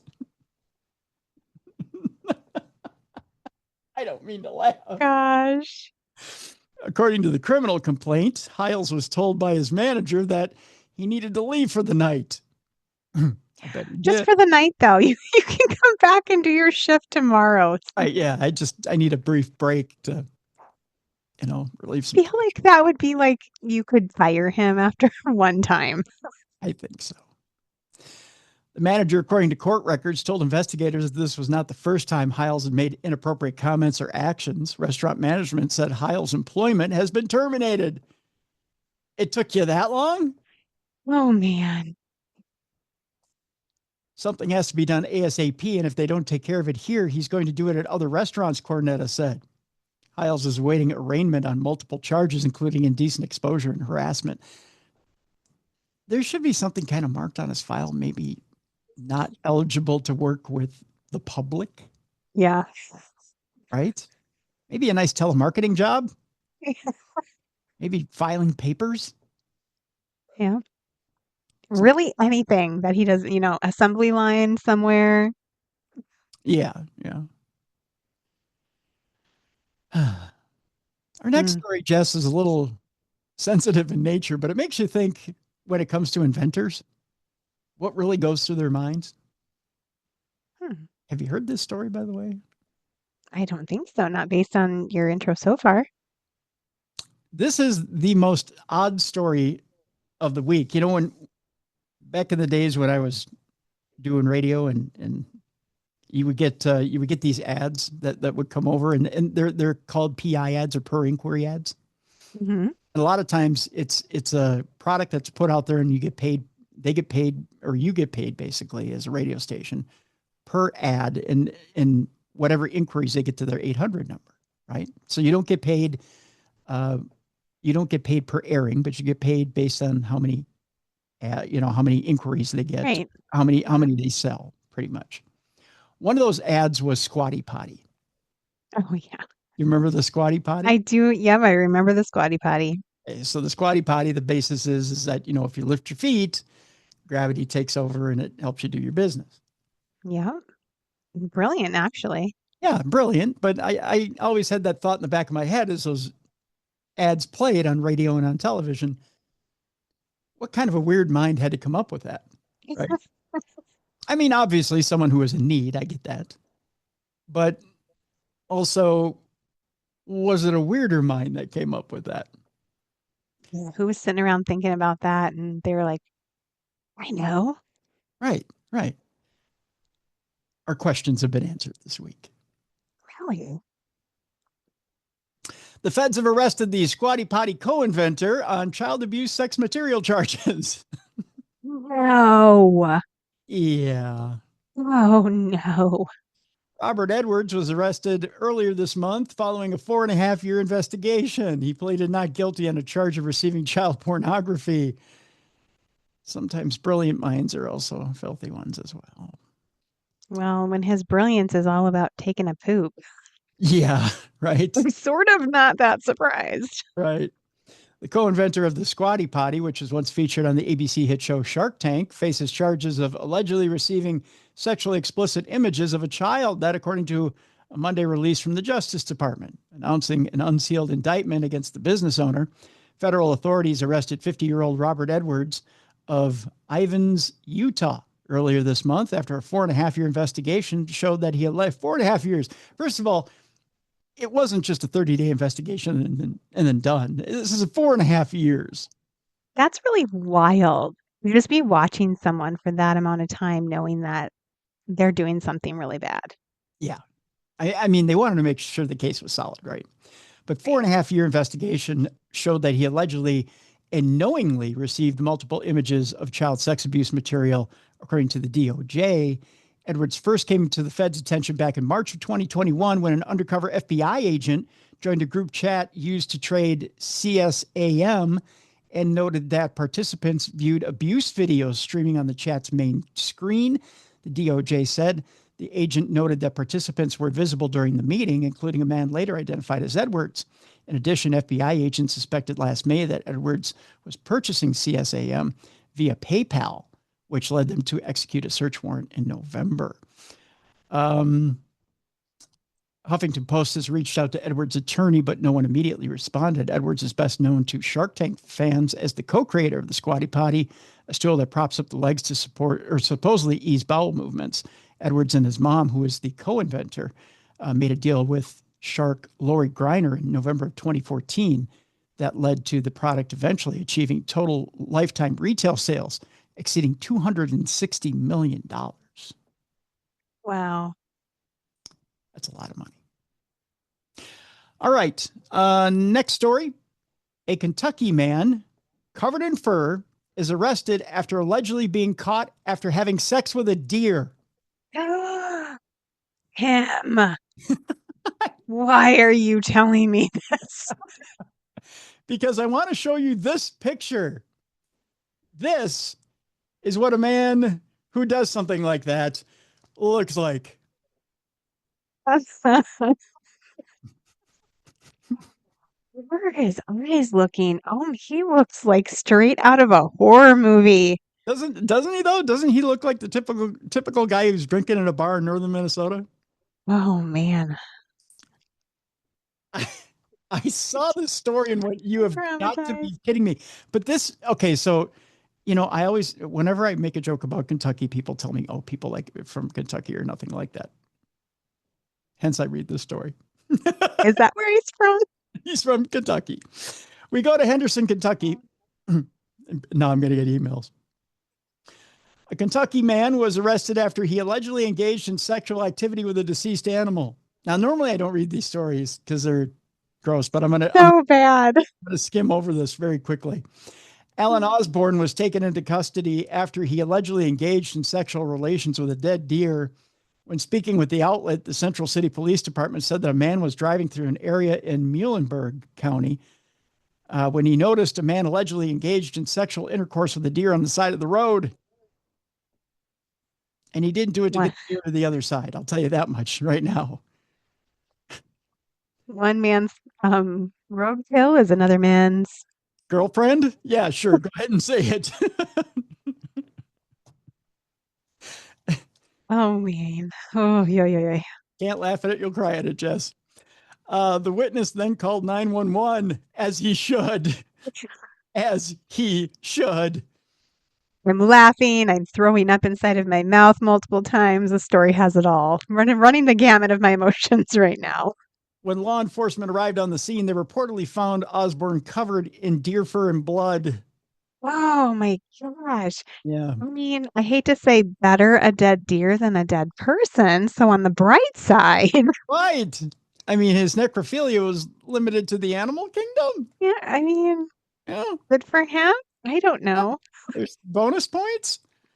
Osborne was arrested and charged with the following: sexual crimes against animals. That's it. He was then taken to the Muhlenberg. They couldn't come up with more creative stuff. Evidently, the police department couldn't. He was taken to the Muhlenberg County Detention Center where he's being held. hopefully they didn't serve him a half-live dinner. He would have fucked it. But thank you very much. That's the They only. gave him a steak. No, he's a vegetarian. He's holding himself and going, "I'll take it rare." Yeah, that's I want that rotisserie chicken yeah. Oh no! raw. Oh no! Uh, That's a good one, Jess. sorry, friends. No veggies or anything on the side. I'll just take it in a maid's outfit. They're like, are we stuffing the turkey for Thanksgiving? Well, of course we are. I am. Yeah. Mm.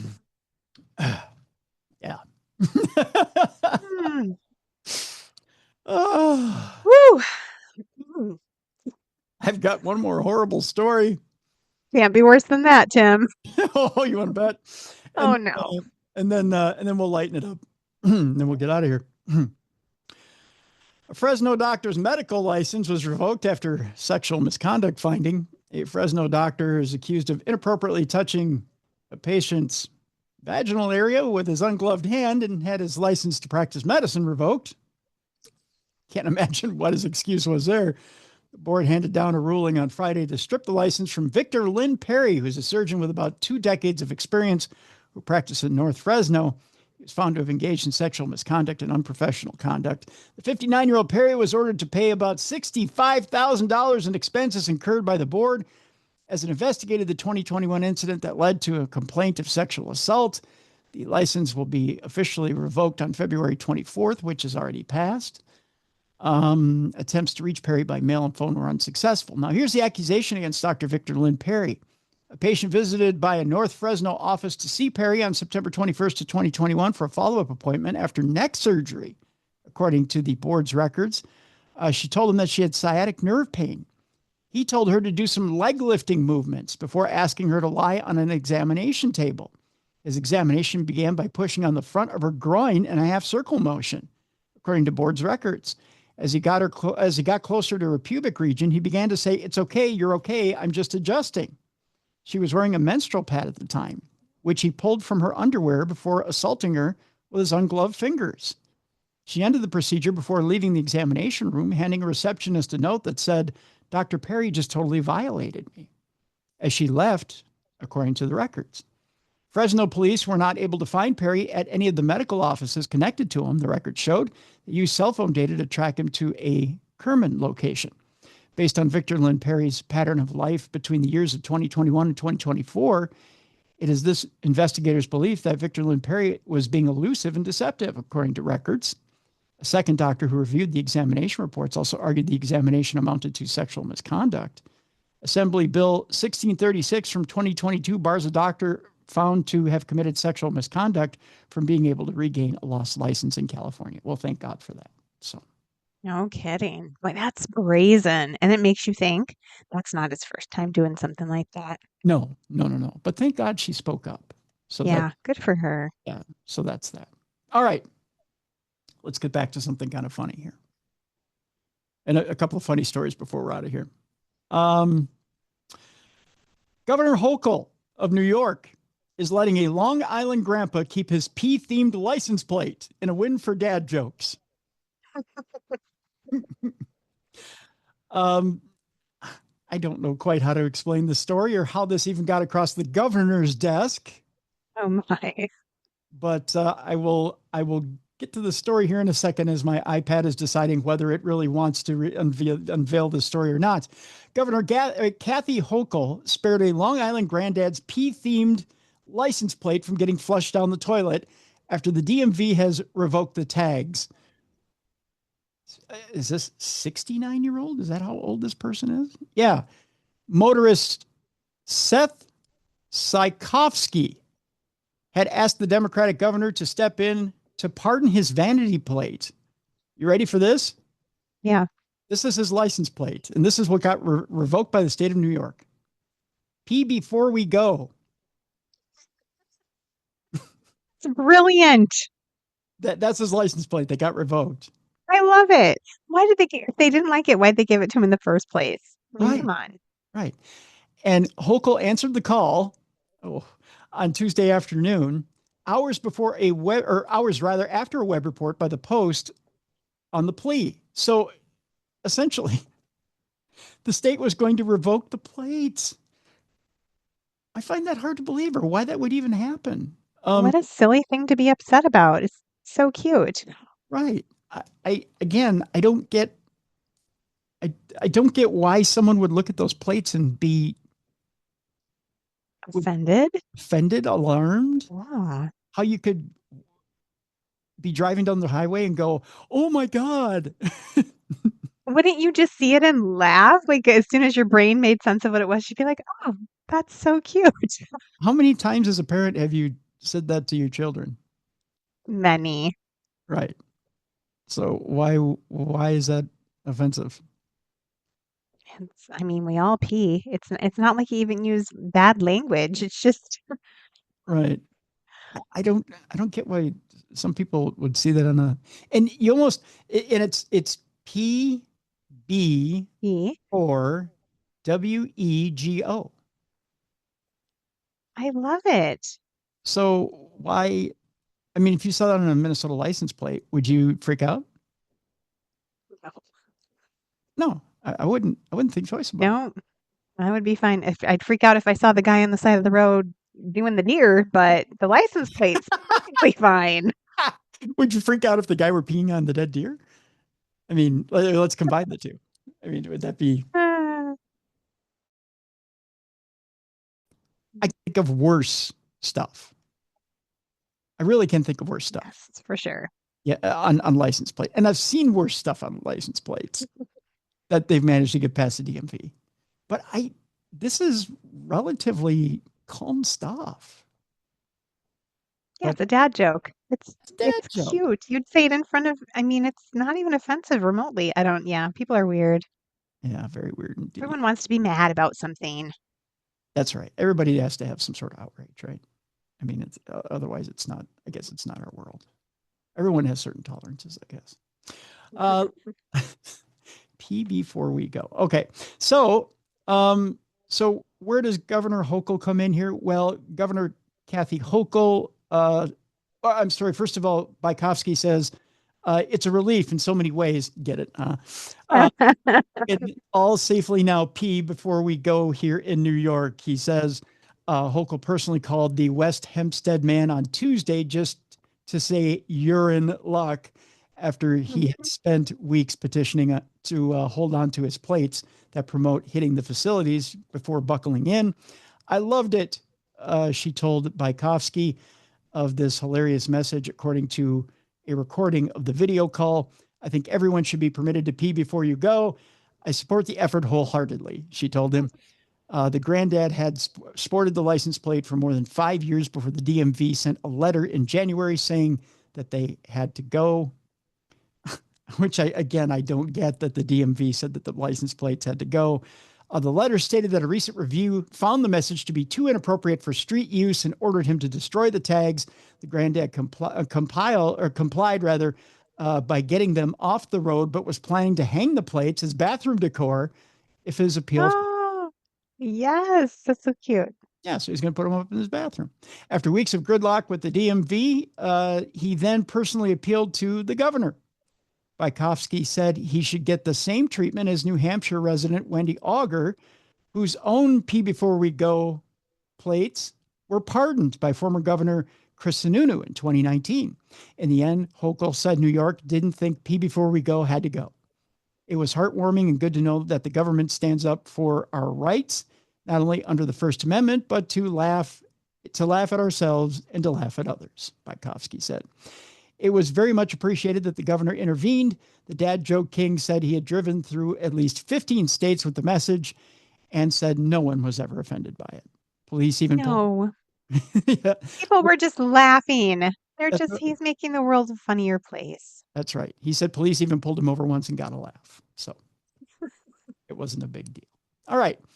And the final story before we get to our palate cleanser is this.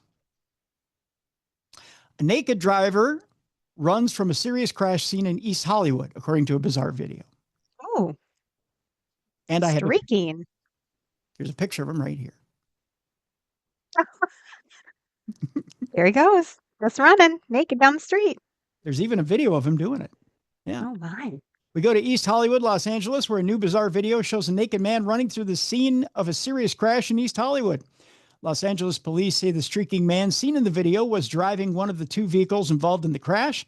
It happened on Thursday afternoon at Normandy Avenue and Santa Monica Boulevard in East Hollywood. Multiple people were injured, according to the LAPD. The man fled the scene after the crash, bearing all and running down the street to the shock of bystanders. It was all caught on video. He's the one that caused the accident. He was going through a red light. He ran out of the vehicle naked. He was on drugs. It looked like he was homeless, said the witness, Ramondo Taylor. How Ramondo knew so much, I don't know. All of that assessment just from his nude body running down the street. Right, just from a nude man. There goes a homeless guy on drugs. He's homeless. He's on drugs. I'd say he's about 6'10", 80 He's pounds. a Sagittarius, Tim. Yes, he is. Yes. The naked man was eventually arrested, and officers believe he was under the influence. Well, he got that much right. Way to go, Ramondo. He could possibly be charged with felony hit and run and DUI. Can you imagine your surprise, though? First, you're startled because you got hit. Then you're startled because the person who hit you just jumped out of their car and ran away naked. Right. Yeah. And you might smell a little crack in the air. You never know. So, I don't know how. A little cracky in here. Yeah. But somebody ought to hire Ramondo to be a psychic because evidently he had it nailed. He's good. He's pretty good. Ramondo, come on and give us some readings. Tell us our future. That's right. Get your future with Ramondo. Evidently he can read the scene when he comes upon it. All right, it's time for a palate cleanser. And with our palate cleanser, ladies, you know that here on True Crime Tuesday and Darkness Radio, we, if anything, are out to basically look after you and look after your futures, right? If I didn't just lose my story here, by gosh, my story just disappeared on me. But we're looking out for you here on our program. And according to Vogue magazine, again, if my story didn't completely disappear on me, I'm looking for it here. An ad just popped up on me. I'm hoping to get rid of it. It is, according to Vogue magazine, the year of the crack. We want to make sure we keep you up on your fashion. The drugs? Oh, no, Jess. No, let me explain. Okay. Teyana Taylor already brought to our attention when she hit the 2026 Golden Globes red carpet in her ultra sexy custom black, is it Schiaparelli, right? Sure. Then she turned around and ta-da, the crack is covered in diamonds. Whoa, the crack. The crack. Mm-hmm. The butt crack. I can do that, Tim. We have all these little bedazzled jewels. I could bedazzle all of my cracks on everything I own. See? I'm going to be so cool. Yeah, there you go. She said this on the E-red carpet. Indeed, Taylor's LBD was lower. LBD? What is LBD? I don't know. Was complete with a rhinestone-encrusted whale tail, topped off with a ladylike bow. At the 2025 Met Gala, Vogue declared that boobs are back, a truth that would resonate throughout the year. That was 2025. Keep in mind, it's 2026 now.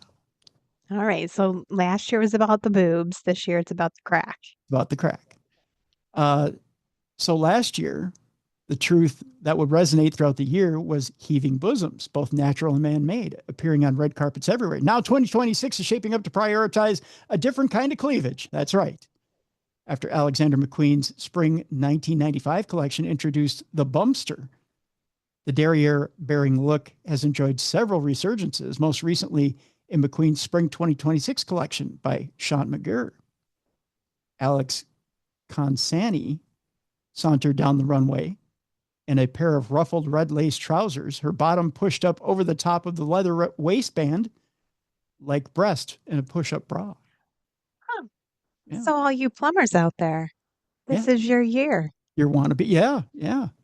All you Roto-Rooter guys, accentuate. Yeah. Don't try to hang out, bro. Yeah. Might want to think about shaving it down there. You know what I'm saying, guys? Yeah. Shave and accentuate. So how do you get it to push up? I mean, I had a friend who was in beauty pageants and I helped her get ready for one and we had to like tape her boobs so they would push up. Do you tape your butt? Like this. Oh, Huh, can you see it? okay. I do, yeah. Yeah, just like that. Yeah. Hmm. You got Maybe it's because I don't have my glasses on. It looks like her legs were bloody. Oh no, she's got red lace leggings on. Yeah. It Yeah. looks like raw meat legs.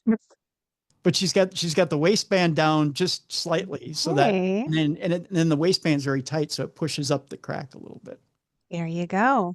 And all those jeans that kind of don't fit you, ladies. Yep. There Yep. you go. A little tight back there. Push up the butt cheeks. That's right. So it's the year of the crack, ladies. That's not the only thing I'm going to leave you with today. I didn't want to disappoint if you're like, oh, maybe I've got a little too much crack to be putting out there, and that's not how we're going to leave you today. We're going to leave you today with a heartwarming story.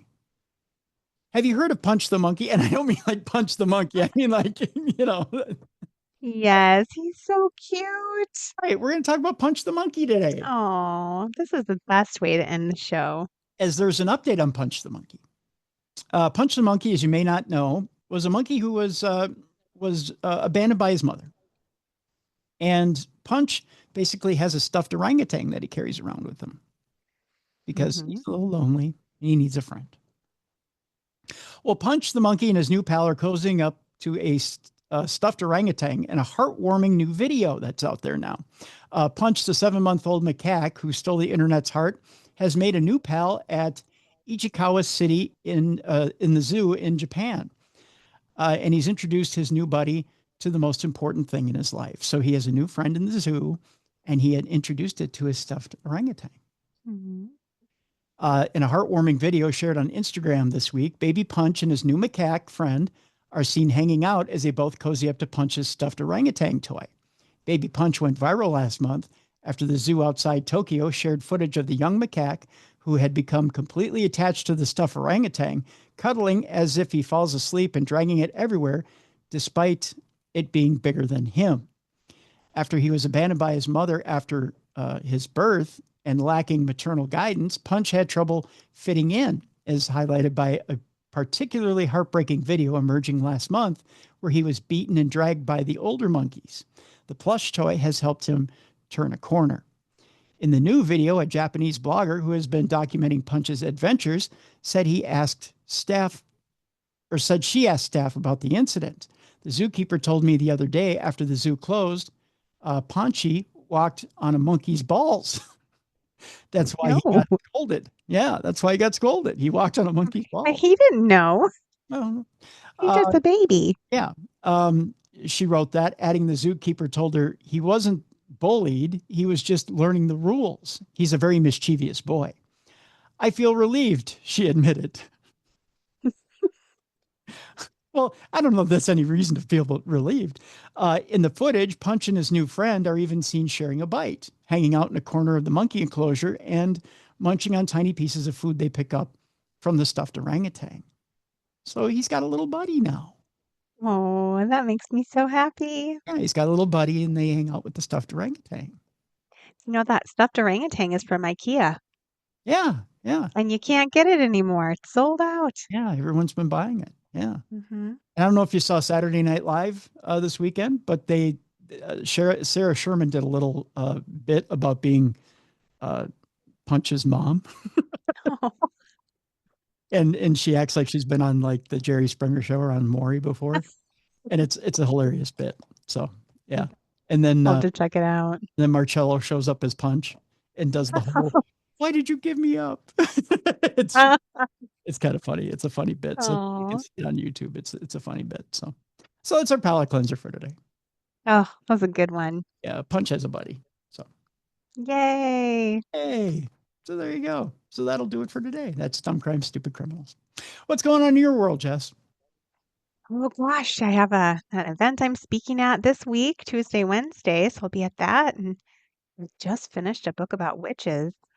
Really? Yes, I'm so excited. That one comes out in the fall. So I'm going to take a little break and paint my daughter's bedroom next weekend. I'm not going to write anything. We're going to do a little painting. But yeah, that's it. That's my world right there in a nutshell.